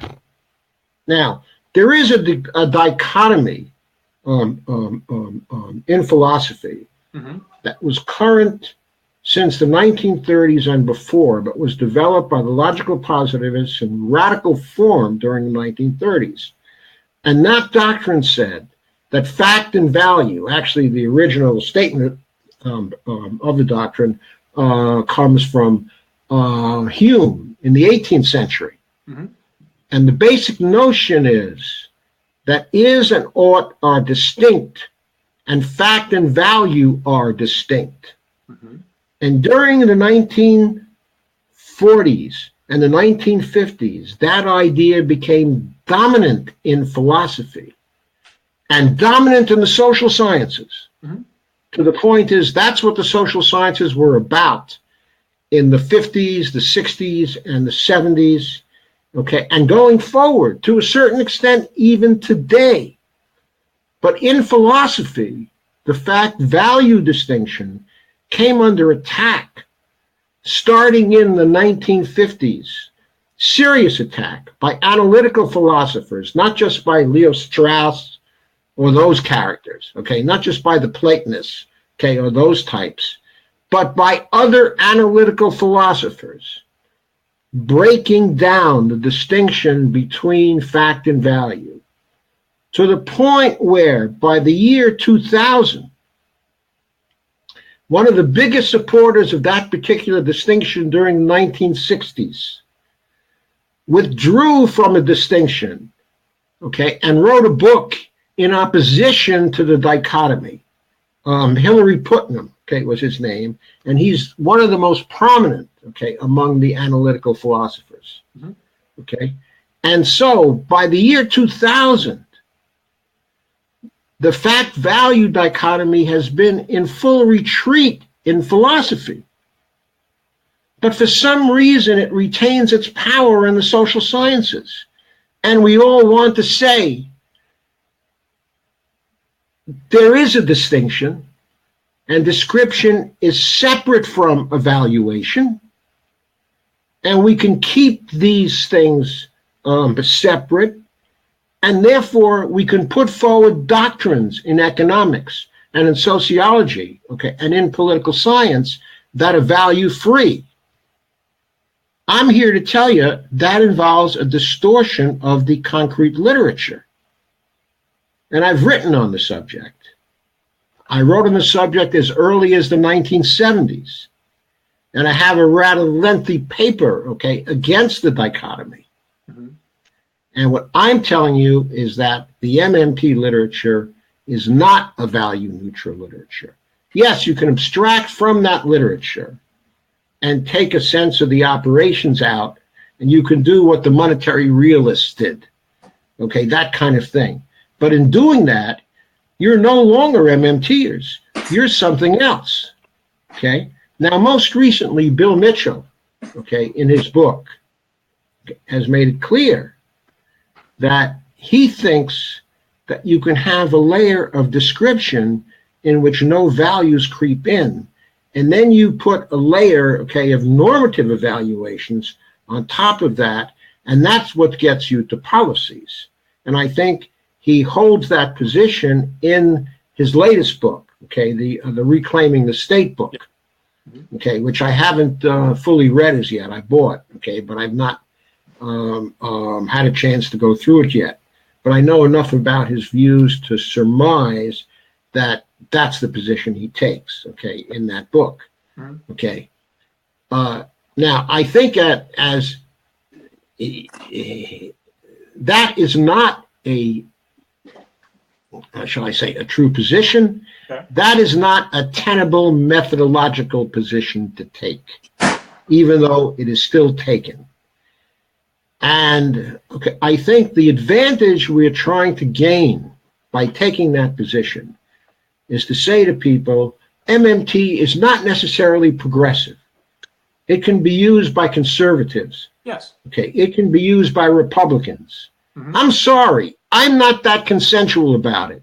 If MMT is about public purpose, it is inherently and irrevocably a progressive outlook. That's what it's about. If it's about full employment and a job guarantee, it's irrevocably progressive. If it's about seeing to it that the basic needs of people are taken care of, it's irrevocably progressive. And conservatives cannot use it because they're not about that. Mm-hmm. They're not MMTers. They're something else. And we don't gain anything by trying to hide the progressive nature, okay, of MMT. We don't gain a thing. I mean, why do we want those people to be part of our movement? Our movement is a progressive movement. Mm-hmm. We want to develop it in full force to support our progressive goals. Okay. So that's what I think. Okay, and I don't know if I'm alone in that. I think Pavlina Chernyeva believes that too. Mm-hmm. Okay, I may be misquoting her. Sometime I have to get her on here and discuss that question with her specifically. Absolutely. I think among the MMTers themselves, though, there are disagreements on that question. Mm-hmm. Okay, and not just my disagreement. Well, I think that there are other disagreements that I've heard to put it quite that way. And I'm not sure that I agree or disagree. That's a lot to think about, and I'm certainly looking forward to doing that. You know, what I was trying to say was that, you know, in terms of when I think of MMT, I think of the fact that we are monetarily sovereign, that there's nothing that we can't pay for in our own currency, that our only limitation is inflation, which is a reflection of our resources. And to that end, Congress just simply appropriates money for whatever war machine they have, and no one ever bats an eyelash. But whenever we want to pay for something to the public purpose, well, that has to be taxpayer funded. And I think that most people in Congress, assuming that they understand this, are doing it because they don't want to have the moral argument. They don't want to be on the wrong side of saying. You're right, and I think that's entirely right. Okay, Yeah. but at the same time, it involves some value presuppositions. Absolutely. First of all, in the selection of whether the facts of paying for things are important facts or not, and things that we ought to focus on. Mm-hmm. Okay, and when we select our categories. Mm-hmm.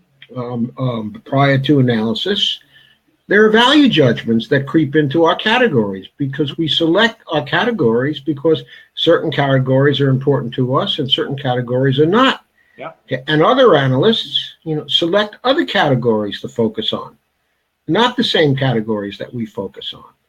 And when we use those categories in formulating hypotheses or theories or things like that or descriptions, okay, when we entertain alternative hypotheses to talk about, to discuss, to submit to testing, we always have to make value judgments. Absolutely. Why?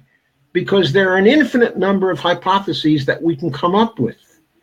And we don't deal with infinity. If there is a God, then God deals with infinity. But we don't deal with infinity. We have limitations. We may be able to consider in a rational way, maybe 6 policies at once, if we're particularly accomplished. I mean, alternative policies. Yeah. But I don't think we have coherent ways of even dealing with 100 alternatives, necessarily. Okay, so the point is we have to have some values that allow us to select among the hypotheses as to which ones we want to consider as plausible. Yeah. And then when we evaluate, among the plausible ones, we have to have criteria for choice. If our choice is going to be rational, it's going to be rational choice, there have to be criteria in back of our choices. Yeah. And when we formulate the criteria, we're making value judgments again. So at all those levels, we're making value judgments. Okay, and I can go on and on all night about this. I understand what you're saying. To my way of thinking, the more we're talking about this, the more I think, that MMT just is what it is as a description of what money is and where it comes from. And what we're discussing, you and I, right now, in terms of the value judgments, is what are we going to do with that knowledge? For what will we spend the money on? The value judgments are, do we value our communities? Will we spend money on our communities? Or do we value people who are already rich and we want to make sure that they're even more rich? Do we value more? But the point is, if we decide not to use that money or that freedom to pass a job guarantee, then we're no longer MMTers.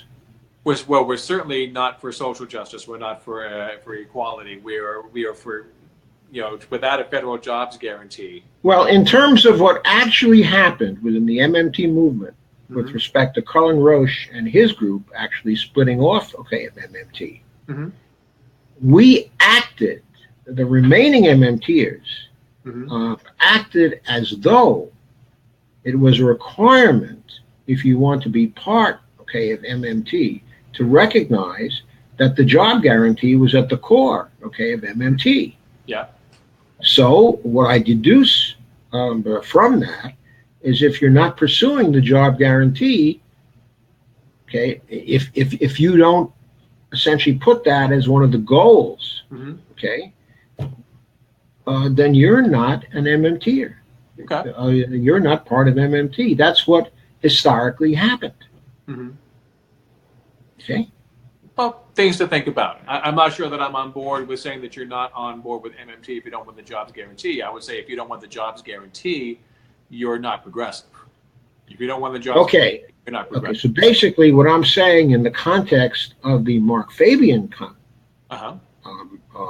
comment is that, remember, that MMT is just analysis. It is apolitical and makes no political prescriptions. Yeah.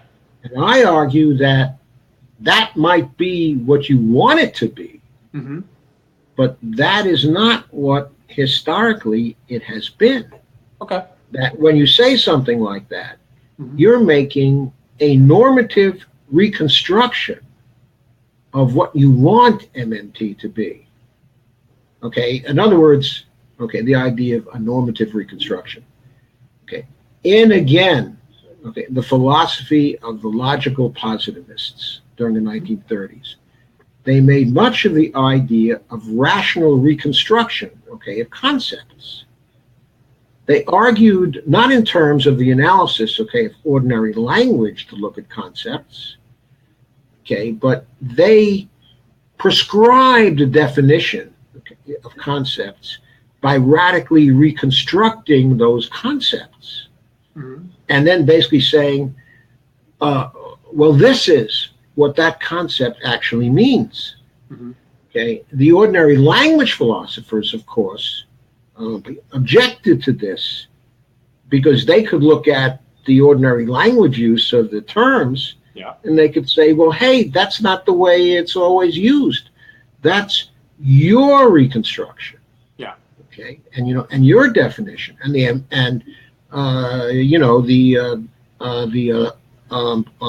positivist would say, okay, in reply, yeah, but I'm free to define anything any way I like.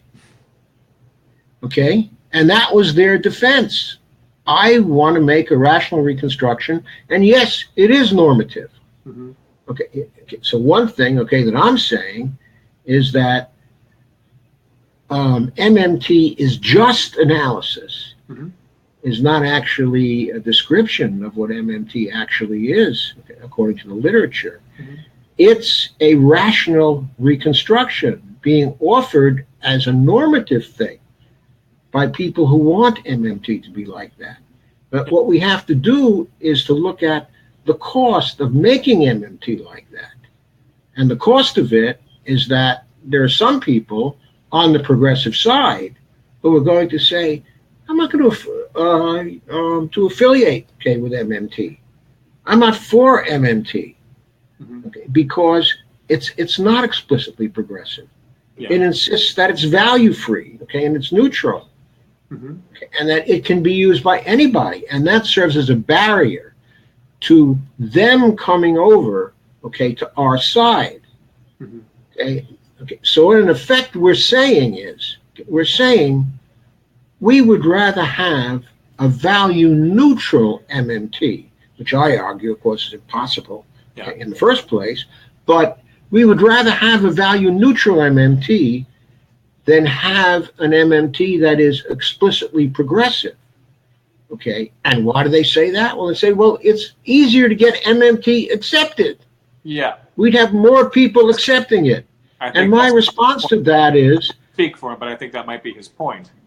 It's more important to have the right people accepting it than to have all people accept it. Okay. It's more important to have the progressives accept it. Okay. It's more important for it to be the spearhead of a progressive movement than for it to be accepted in every university by every scholar and by, I mean, what are we for? Why do we exist? What are we about? No, for me. Anyway, I'm going to leave you with that thought, okay, and let you go. I like it. It's a lot to think about. Absolutely. Okay, and I'm sure there are a lot of other comments here, and I'm going to entertain those. Okay. So thank you very much, Jeff. It was a wonderful session. Yes, I loved it very much. I'll see you in 2 weeks. 2 weeks, indeed. All right. Thank you. Good night. Okay, so I'm still here. Okay, Jeff has no longer connected, or I should say has disconnected. And Tricia Roberts comments, folks need to apply pressure to the Real News Network to use MMTers only when talking about the economy. Well, Trish, I don't think the Real News Network is going to do that, because I think the Real News Network thinks that the idea of real news is to be value neutral with respect to different positions. Okay, and they think that's what their game ought to be, and that's what their function ought to be within a democratic society. So I don't think we're ever going to get them to do that. They are, at a minimum, going to want to consider other heterodox schools of economics, and occasionally to have on a Keynesian, okay, an old-fashioned Keynesian also. So Zohar says, let's start to migrate to additional networks, talk to people. We are the media, make known, okay. And Lynn Dufour says, Tulsi and Bernie folks love them as their reps. May we get more and more just like them, public servants. Yes, I second that motion, Lynn, I second that motion. And so does Tricia Roberts. And Lynn says, I have placed information on her site. It was well received. Her folks know what's right. And that's when Tricia agreed and said, yep. Actually, she probably didn't have time to read that earlier comment, because that was only 1 second later. Lynn said, exactly, Mark. MMT is just how it works already. Stephanie Kelton has a quick video on YouTube explaining it. She is my go-to reference, along with a few others.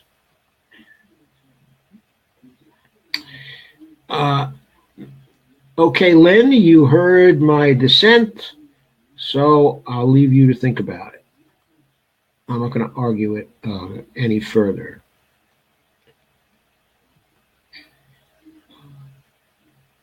Tricia says we should get Chris Hedges to have Stephanie Kelton on his On Contact show. That would be very interesting, Trish. I think that's a great suggestion. So how can we do that?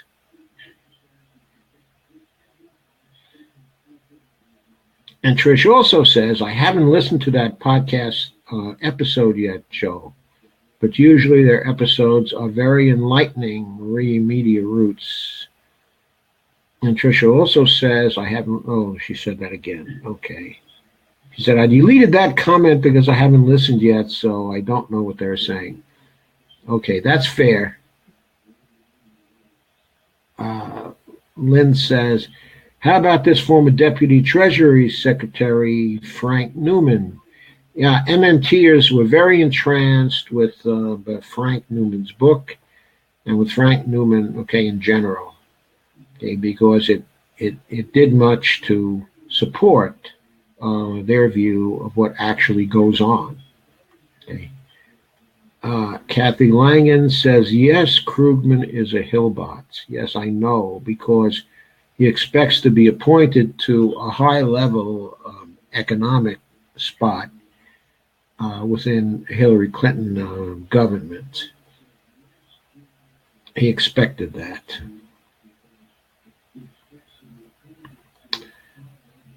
James Skipper says all this has been filtered by the government for decades. In the 70s, we relied on ham radio to find out the truth. Well, James, I'm not really certain about that. I get the impression that the major media were a lot more independent during the 1970s than they are now. Of course, the local community newspapers, okay, across the country were by and large Republican newspapers and reflected the Republican point of view, okay, at that time.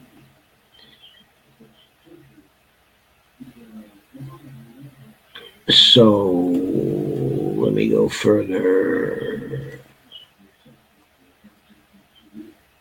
So Tricia says, I don't know if that's true, Joe. Russia destroying the left.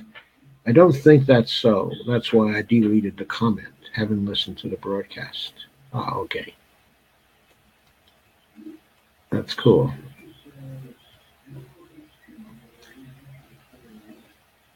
Hank Hankins says, Bernie is a socialist. Ask someone that has escaped from a socialist country and learn the truth. The first thing that goes is First and Second Amendment. Then what this podcast is saying will get you in jail. Well, Hank, thank you very much for your opinion. Okay, but Bernie is not a socialist in the sense that the communists were socialists, and the people who practice the kind of socialism, okay, that Bernie is in favor of, now exist, okay, in Denmark, in Norway, in Sweden, in Finland, and a number of the other European countries. And they haven't gotten rid of free speech and free press. And in many ways, those institutions are freer in their countries than they are in ours. So thank you very much for your view. And I hope you'll be able to stand to listen to mine. Okay.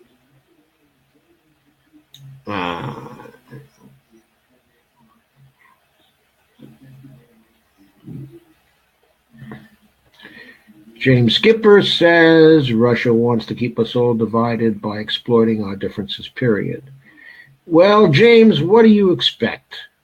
I mean, Russia is a great power, and we are still more of a great power. And, of course, they fear us because we've been intervening all over the world. So why wouldn't they try to divide us by exploiting our differences? Period. Okay. I mean, what do you expect?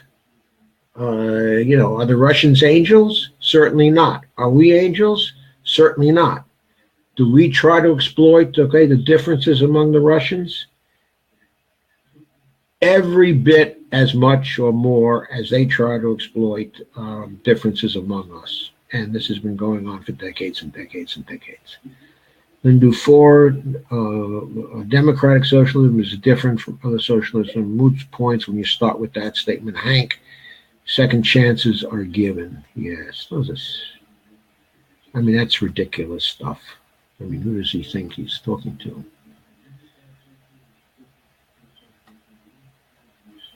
So,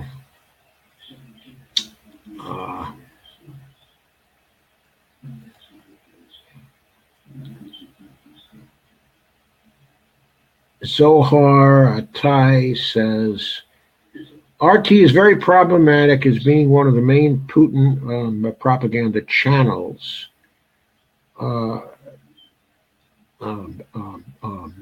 LC and JD should get off it like an effing plague. They're real Nazis and fascists on it. Very sorry to disappoint us all. The whole interpretation so far to the Syrian Holocaust is freaking ridiculous and comes out of some people who want to simplify the story for the crowds. Note, the ruble is a sovereign currency, is it not? But even if economically it is not sovereign, the problematics of RT should be well looked into. They are well looked into, but the problematics of NBC should be well looked into. The problematics of CBS should be well looked into. The problematics of ABC should be well looked into. They all should be well looked into, I've heard some propaganda, on RT News, I certainly have, I've also had or heard some very good analyses, on RT, including analyses by MMT economists. For a while, the best economics program on television was the Boom Bust program. Of course, it's not as good anymore. Okay, because when Ed Harrison left as producer, okay, and Aaron Aid left as the anchor person, the nature of the news program changed. But for a while, it was really an outstanding program. Okay, but even now, you get occasionally very good analyses on it, especially when Steve Keen is on, for example, which is frequently, okay, or Marshall Auerbach, okay, one of our MMTers is on there. You get very, very good analysis. When Rick Wolf is on there, you get some very, very good analysis. Okay. Now, in the foreign policy area, things are a little different. I think there's more propaganda in the foreign policy area, but even there are some very informative programs that give you facts and viewpoints not available from the American media, that slant everything every bit as much as RT slants things. Okay. Now, I don't think Larry King is delivering any propaganda for the Russians. I don't think Tom Hartman was giving any propaganda for the Russians. I don't think the boom bust program today is giving propaganda for the Russians. I don't consider it a very good program today, but that's because it's become far more of a libertarian right-wing program. That's what's wrong with it today. It's not that it's giving any pro-Russian propaganda. Okay, and Ed Schultz is giving propaganda for the Russians? Are you kidding me? You don't know Ed Schultz if you think that. Okay. They've got good people on there. Okay. And Max Kaiser. Max Kaiser is a libertarian, okay, and a brilliant libertarian. Now, he may be full of crap about the gold standard. Okay. He certainly is, on that.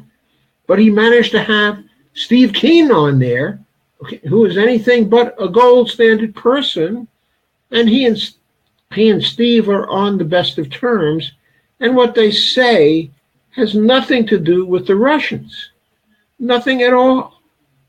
Okay, so come on, explain to me how those programs and those people are propagandizing for the Russians.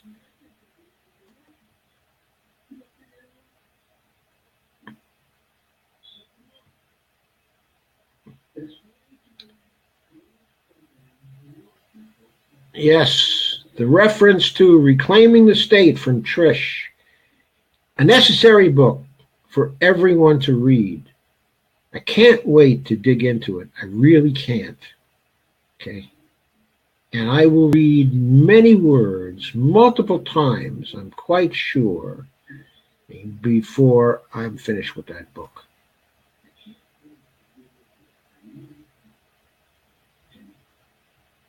I'm not sure what absolutely and why would we refers to, but there it is.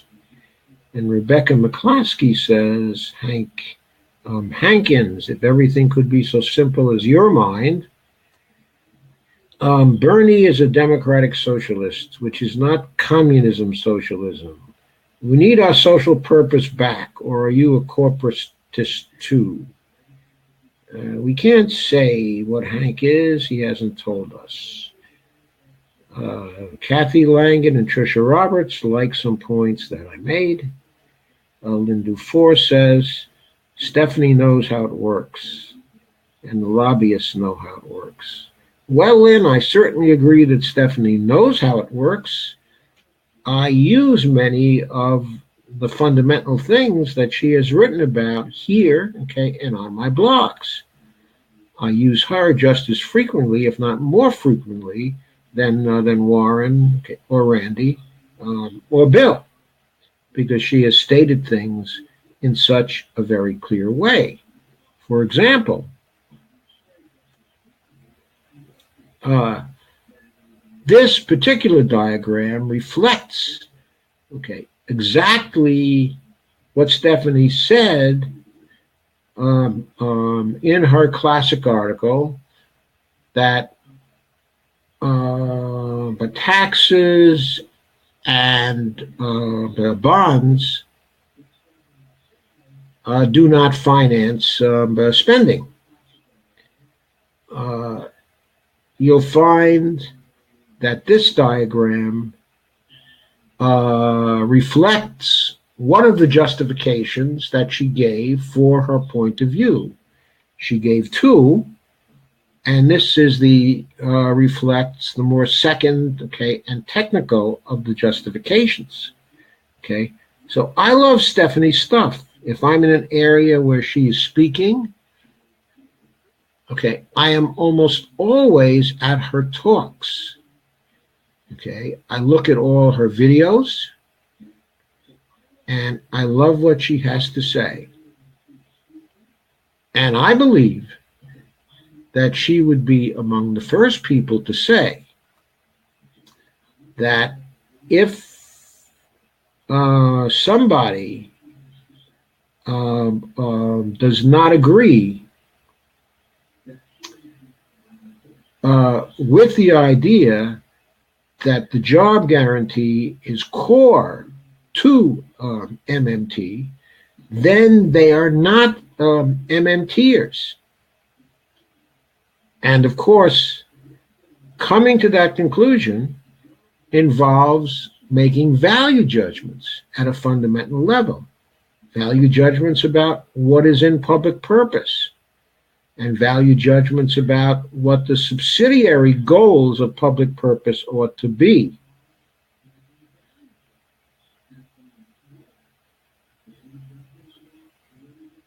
Zohar Attai says, on the other side of the imagery and language and ideological thinking, the fascistic no-value meaning in reality of the positivists, the cognitive studies, the linguistics and philosophy departments have much to do with it as well. These Astwats from Britain, the U.S., the French and German, and their relativist, romantic, aesthetic project started with Husserl on the opposing leftist imagery depoliticization. From what I know of the logical positivists, Zohar, most of them were socialists. Certainly Rudolf Carnap, the leading light among the positivists, was a socialist. Now, Karl Popper, who is often associated with the logical positivists, began criticizing their points of view and their work in the middle of the 1930s, and continued to do so through the rest of his life. Now, Popper was associated in the public mind with the positivists because his doctrine of falsifiability was erroneously associated with the positivists' view of verifiability as a criterion of meaning. This was a misinterpretation, of Popper.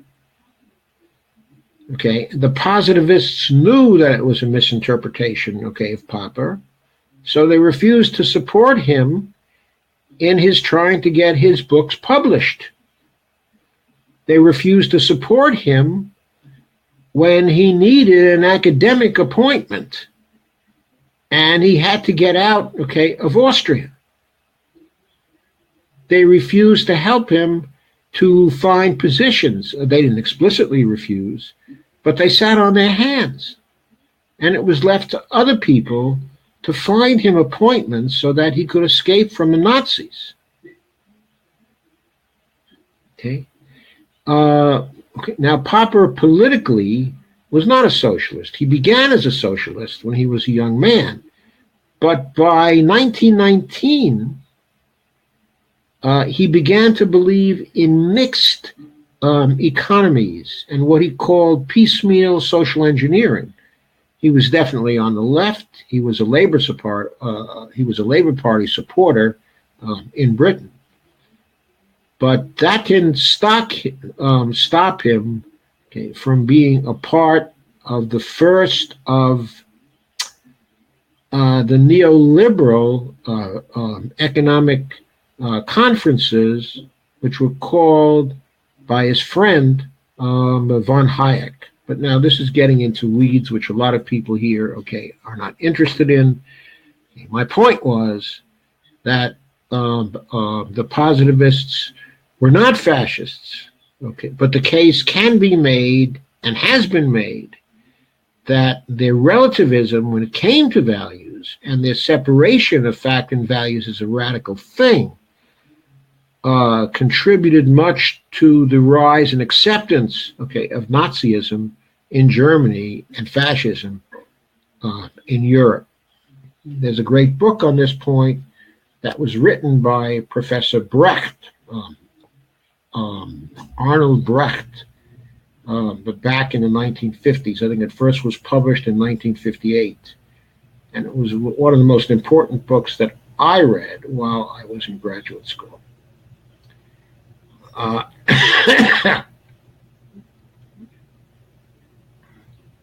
In any case, I am not a relativist, as I'm sure you've gathered.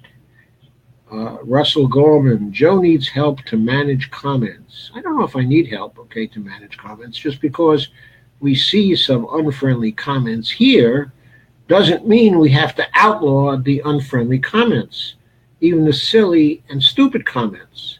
In other words, you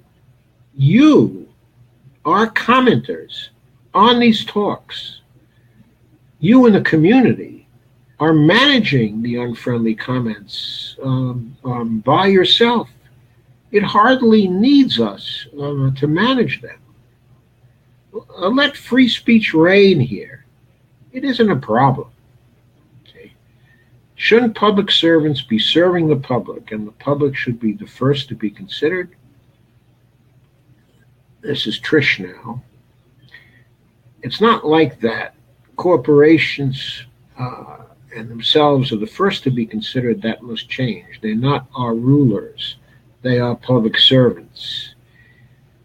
Well, Trish, I am afraid right now they are our rulers. They ought to be the public servants. They swear to be public servants when they swear to uphold the Constitution, which, of course, they do not uphold.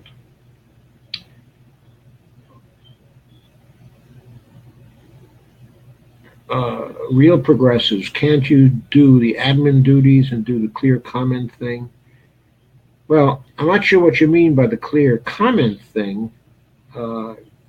As I say, I don't mind unfriendly comments. I have faith in you, the community, to handle these unfriendly comments. And as a last resort, I can handle the unfriendly comments. Okay? I don't really need the admins to control those for me.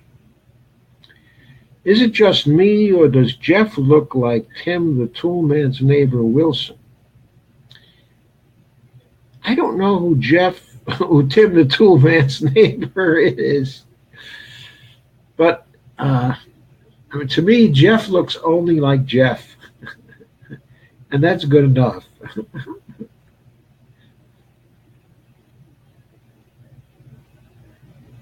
And Trish asks, could one say that these values should be inherent in MMT? Well, I would go further, Trish, and I would say that these values, okay, of public purpose and full employment and zero inflation are inherent to MMT. And a lot of other things are too. And if you want to see my construction of what values are inherent in MMT, And look at my Correnti series, that series of 16 posts that considers this issue and that then tries to describe what MMT is as a holistic construct, what it includes. And believe me, you'll find plenty of values in there. So yes, I think one could say that. I don't know why your comments are appearing in duplicate form, Trish. Joe is the only one who can remove the comment on the video screen, Lynn. That's right, and that's a good thing. And she says, thanks, Joe, for clarifying.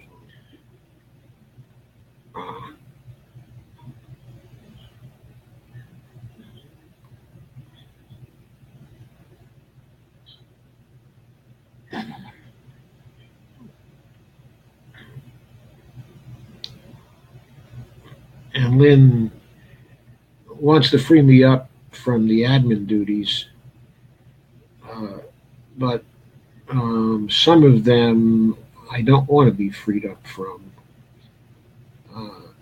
And of course, I don't really take on the admin duties, until I get to the Q&A period. Okay, I pretty much just allow things to flow. Okay, until then. And Lynn says, Joe and Bernie are my grandpas I never had. They both motivate me into becoming more and better. Well, thank you very much for the compliment. I'm always complimented to be compared to Bernie, but he is really out there doing the work. I wish I could be out there more doing the work, but I'm afraid I started doing the work, a little too late in life. I was very active early in life, and then like Kant, I went to sleep for a few decades, and I only reappeared in 2009, and I really regret that. I really regret that I gave up my activism by the early 1970s. And Trish says that she agrees.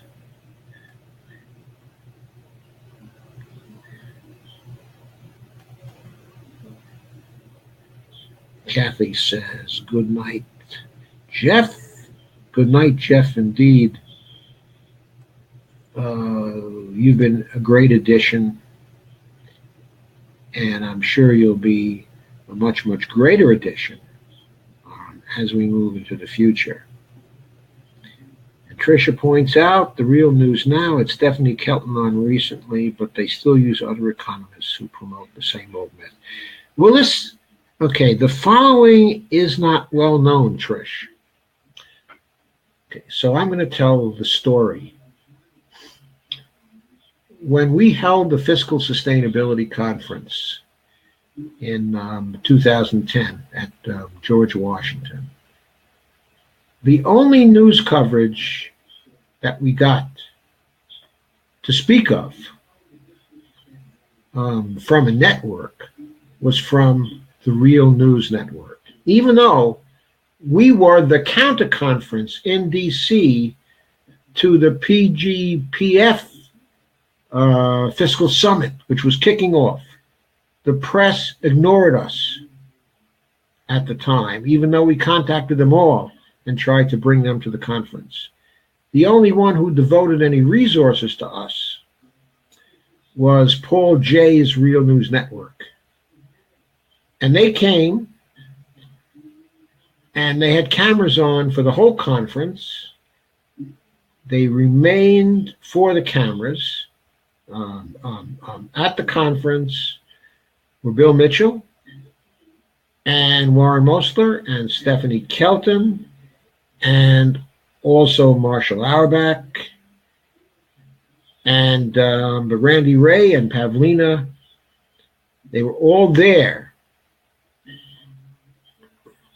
As I recall, they had an interview with Pavlina and with Randy, and they had an interview with Stephanie. So they had 3 interviews afterwards, okay, apart from all the footage they shot. But during that conference, and they cut it all out of their news coverage, every bit of it. They did not report on it, even though they got great interviews from Randy and from Stephanie and Pavlina, as I recall. Okay. They didn't interview Bill, and they didn't interview Marshall. Okay, and they didn't interview Warren. Okay. But we weren't insulted by that. I was insulted thereafter because they did not cover anything about our conference. Nor did I notice that they had any MMTers on the Real News Now for some time thereafter. I believe the first MMTer they put on, okay, was Bill Black. And they put Bill on, okay, because of his positions on banks and his writing on regulating banks and his prominence during the savings and loan crisis of the 1990s in prosecuting and jailing banksters. Okay. And so Bill was news, and they put him on, but not to talk about the realities, okay, of MMT. Even though he was, and I believe still is, the editor of the MMT website at New Economic Perspectives to this day. I don't believe that until very recently they've never put him on as a representative, okay, of MMT. So anyway, that's a little story about how slow Paul J. has been to come to MMT. He much prefers to interview Rick Wolf and the Massachusetts School of post-Keynesianism. Post-Keynesianism. I see Rick on there very, very frequently. Okay, and I like Rick. I mean, I like a lot of things that he has to say, but he's still captured by the taxes fund spending thing. Then do 4 post-Congress's number so you can apply pressure to your Congress people. And thank you, Lynn, for doing that.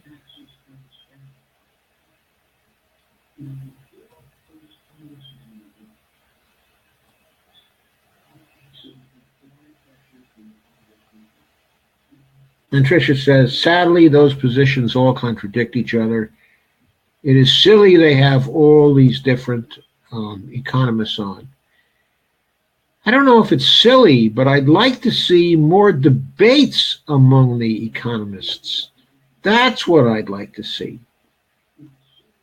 And Russell thanks us. Thanks, Jeff and Joe. It was a fun evening. Dave Pilkinson said, its implications are clearly progressive. But does that mean that it also can't be proven by the way our current neoliberal how it currently functions? Oh, no. It can be proven, or, okay, at least can survive tests when what MMT says happens to the neoliberal economy.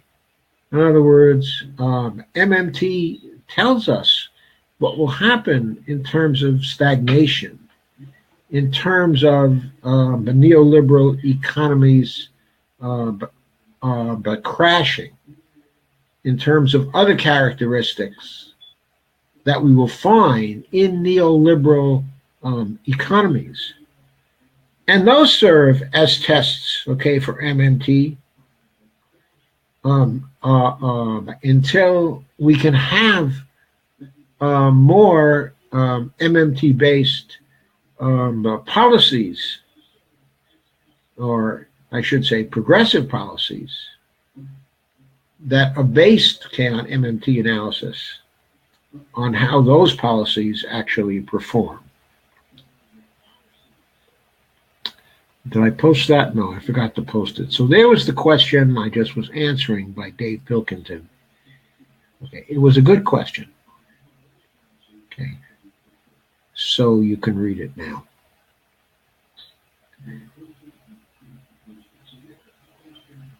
Tricia Roberts said, Joe, I hadn't heard that explanation about MMT should be closely associated with the progressive issues rather than neutral, so we can get the right folks on board. I like that. Can you talk about that more in another live stream? I don't know. I'll consider that, Trish.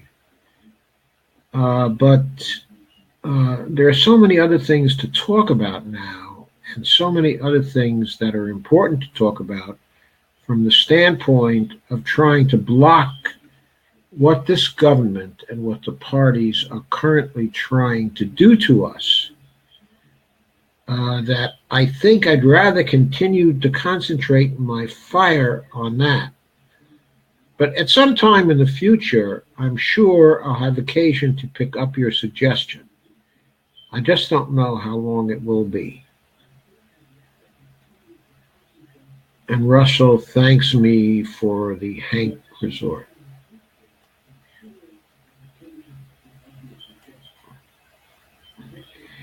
Zohar says the communists turned fascists, therefore not socialists. Well, I guess I don't believe that either. Okay. The reason why I don't is because I don't think the communists in the Soviet Union or the communists in China have turned into fascists. They've turned into totalitarians, perhaps, and totalitarians have various things in common.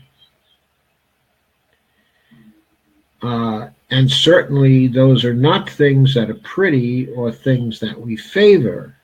But that doesn't mean the communists and the fascists are identical, okay, are the same thing, okay, in every respect.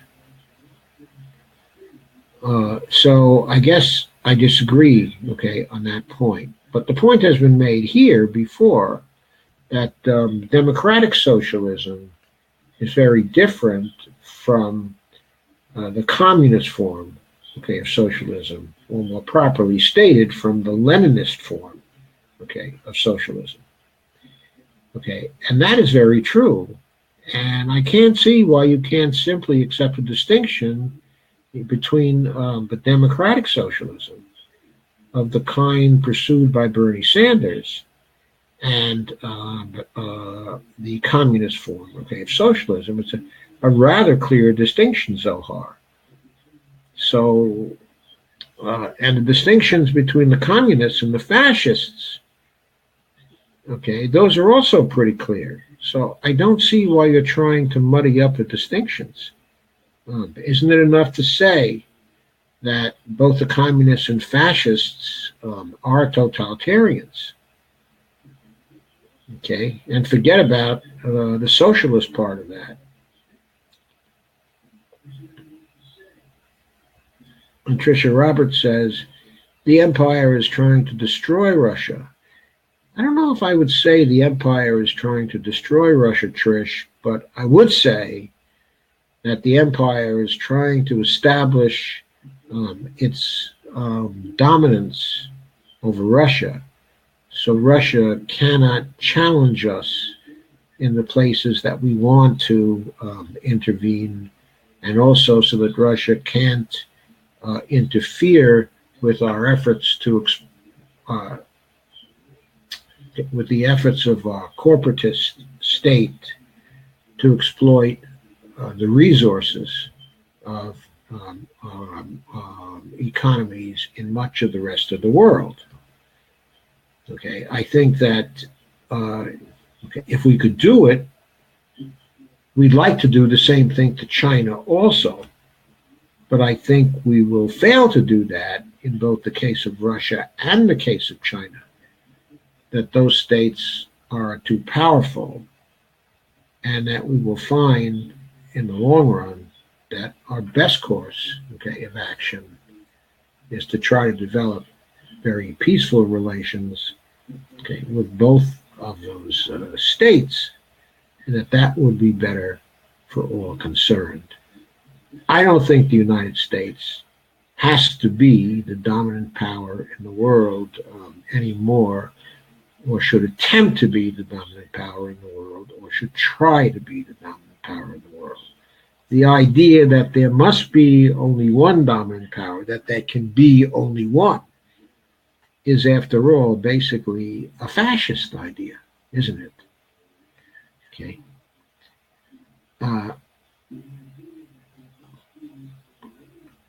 Who needs Russia's help? We exploit our differences really well on our own.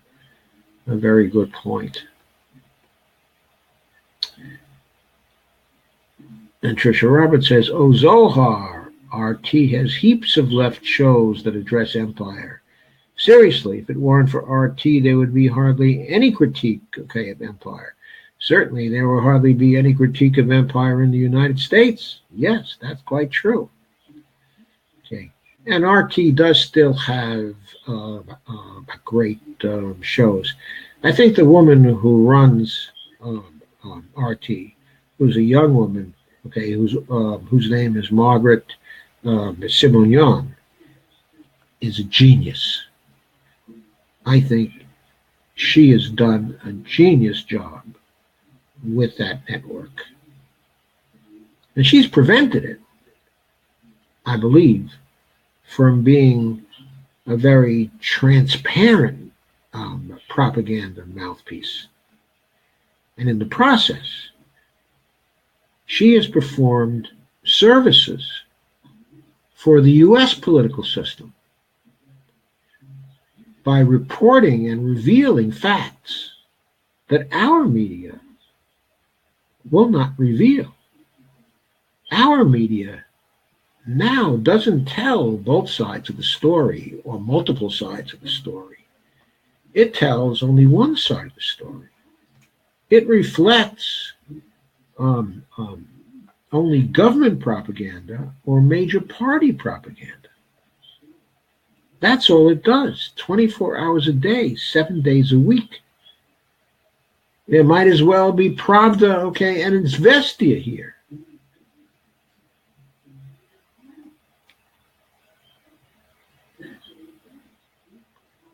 And Tricia says, the corporate mainstream media is just a mouthpiece. They are a disgrace. Well, I agree. They are a disgrace. They are a disgrace.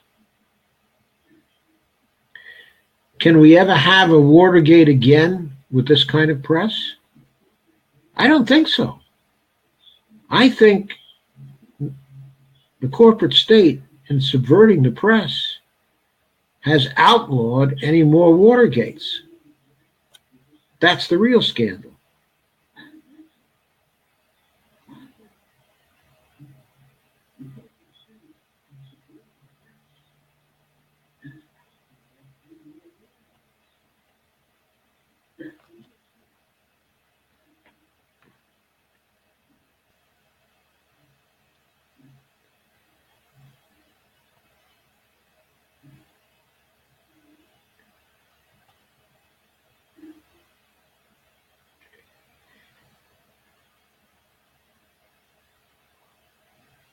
And Alison Drucker makes a statement that I completely agree with, but I don't know how we could ensure that our media companies were non-corporate owned. I think they have to be corporations. I think the problem is that we have to prevent their being a part of corporate near monopolies. We have to break up the corporate empires. When we do that, and if we regulate to prevent the formation of further corporate empires, if we have strong legislation that prevents such concentration again, then journalists will again be able to be journalists. They will still emphasize, they will then begin again to emphasize investigations and bringing the truth to the public.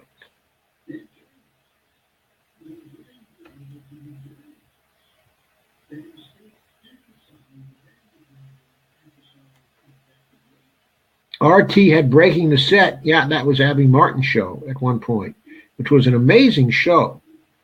Does RT critique its own government? Not really.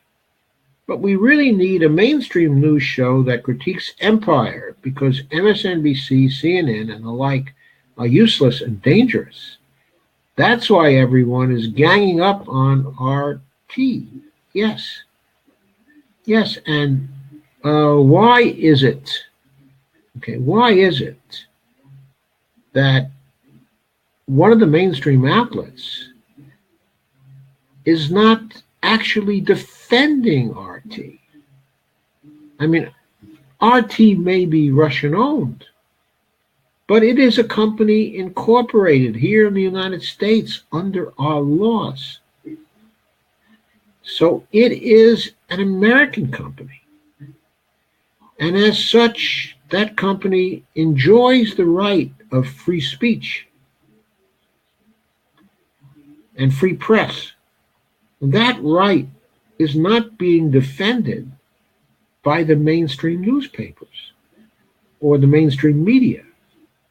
Why not? In not defending the rights of RT and the rights of alternative media like us, they are jeopardizing their own rights. In fact, they're voluntarily giving up their own rights. Shortly, if it's not true now, they won't be able to say what they want to say. Their freedom to act as a free press will be gone.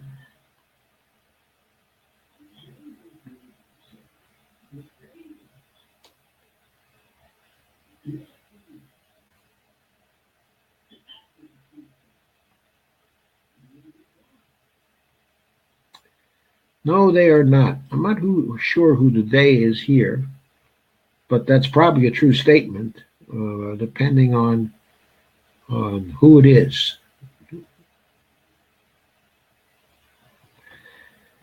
Okay, folks, it's getting to be 10:50.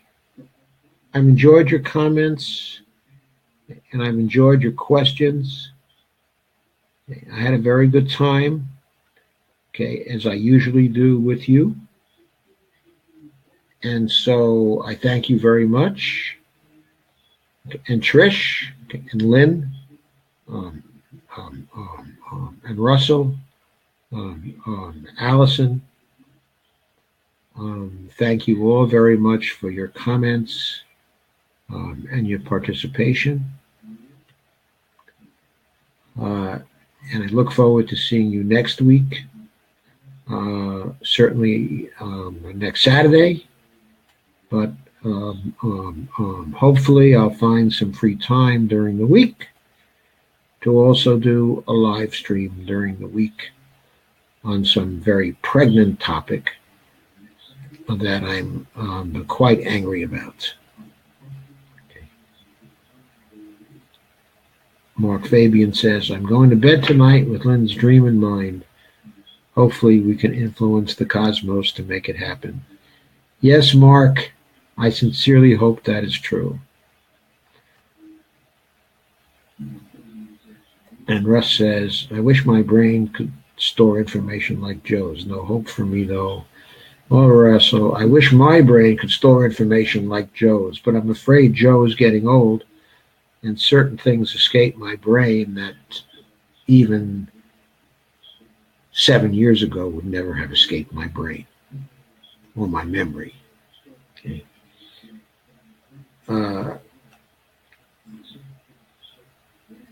Anyway, okay, I ain't as good as I used to be.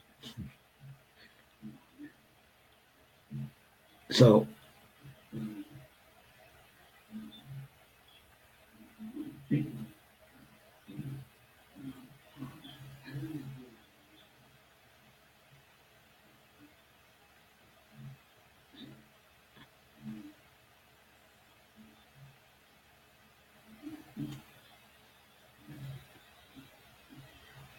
oh yeah. Yeah, I get worried about the comments covering the faces too, but I do want to keep the comments up there so people have a chance to read them. So that's why I do it. I sacrifice one thing for the other.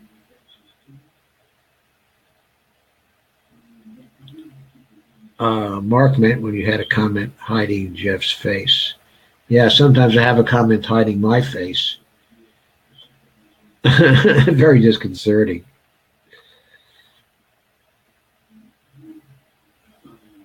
And Trish says, yes, I agree. I really like what you said earlier. I'm not sure what part of what I like earlier. If anyone wants that Quarenti series, says Allison, I have converted it into a PDF. Let me know.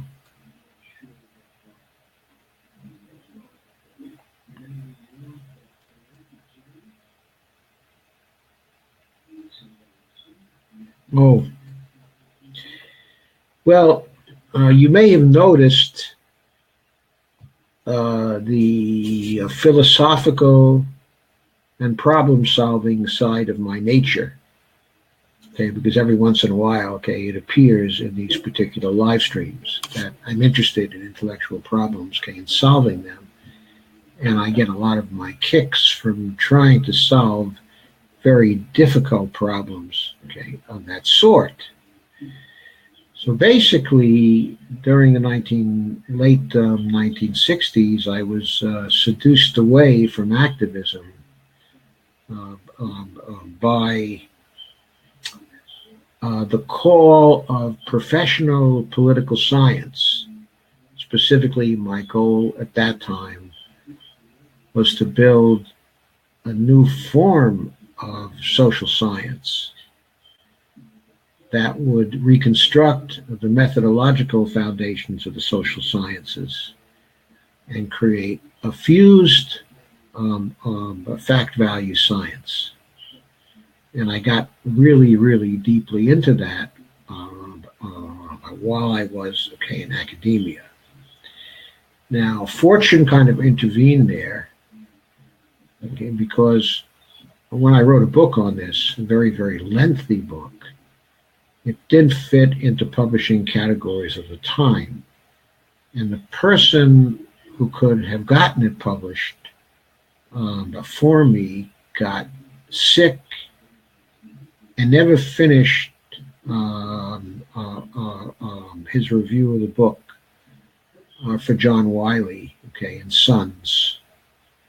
And at the time, I had to leave academia because there was kind of a tenure crunch, okay, that it was going through at that time, other than for compensatory hiring. Okay, and as you see, I certainly am not a member, okay, of any minority group. And so, okay, in order to make a living, in spite of a publication record that was very good at the time, I had to leave academia.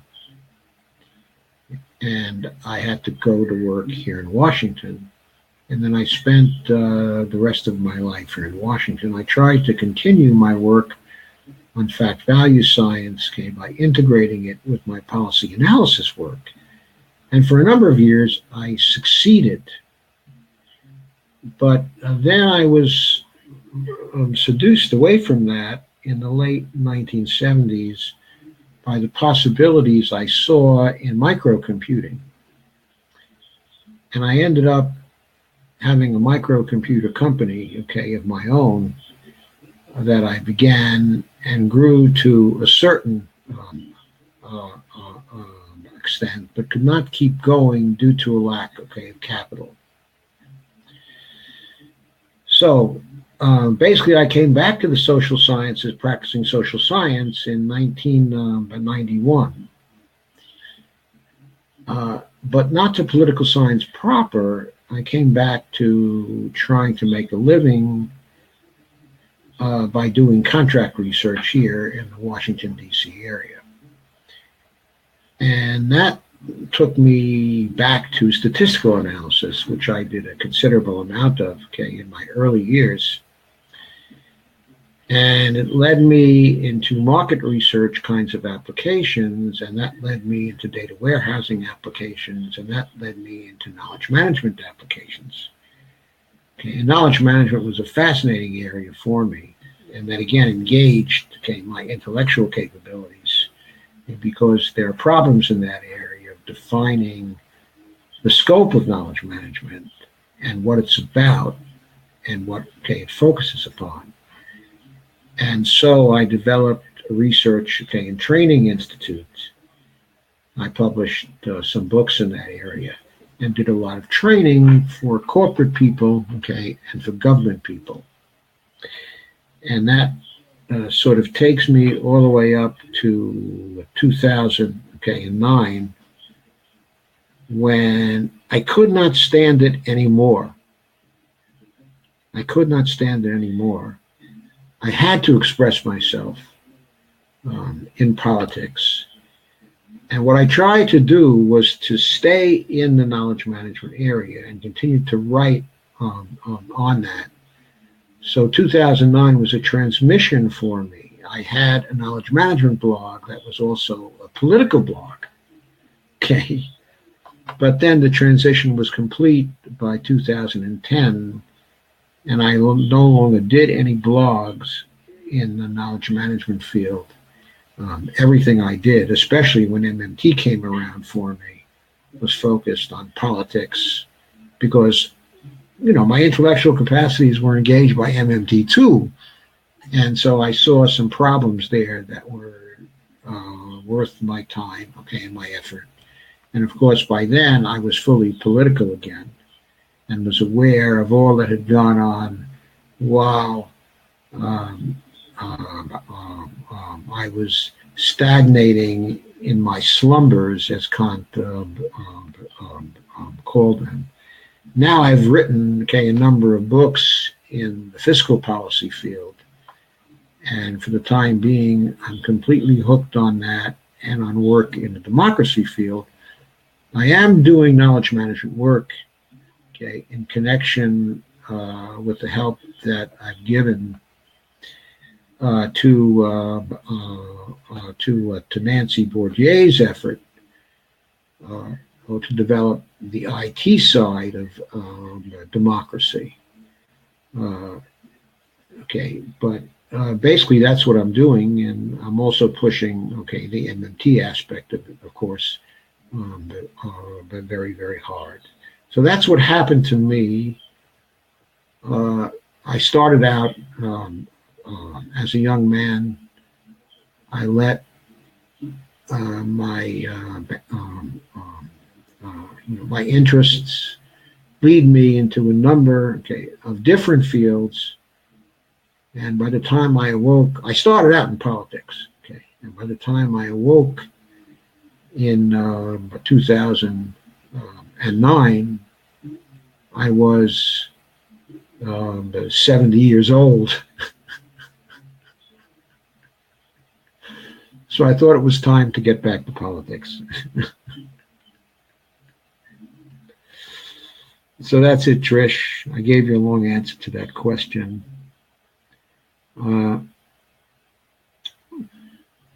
Anyway, okay, I think it's 11 o'clock, and Stephen just posted something calling me a marathon man.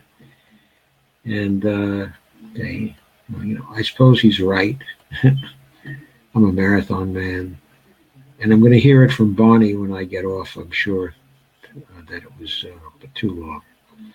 So anyway, I hope you all had a good time. And as I said, I certainly did. And I'll see you next Saturday. Uh, and I'll let you continue to comment. So I'm going to end the broadcast now. And thank you for staying and for helping me. And I hope you have such a good time.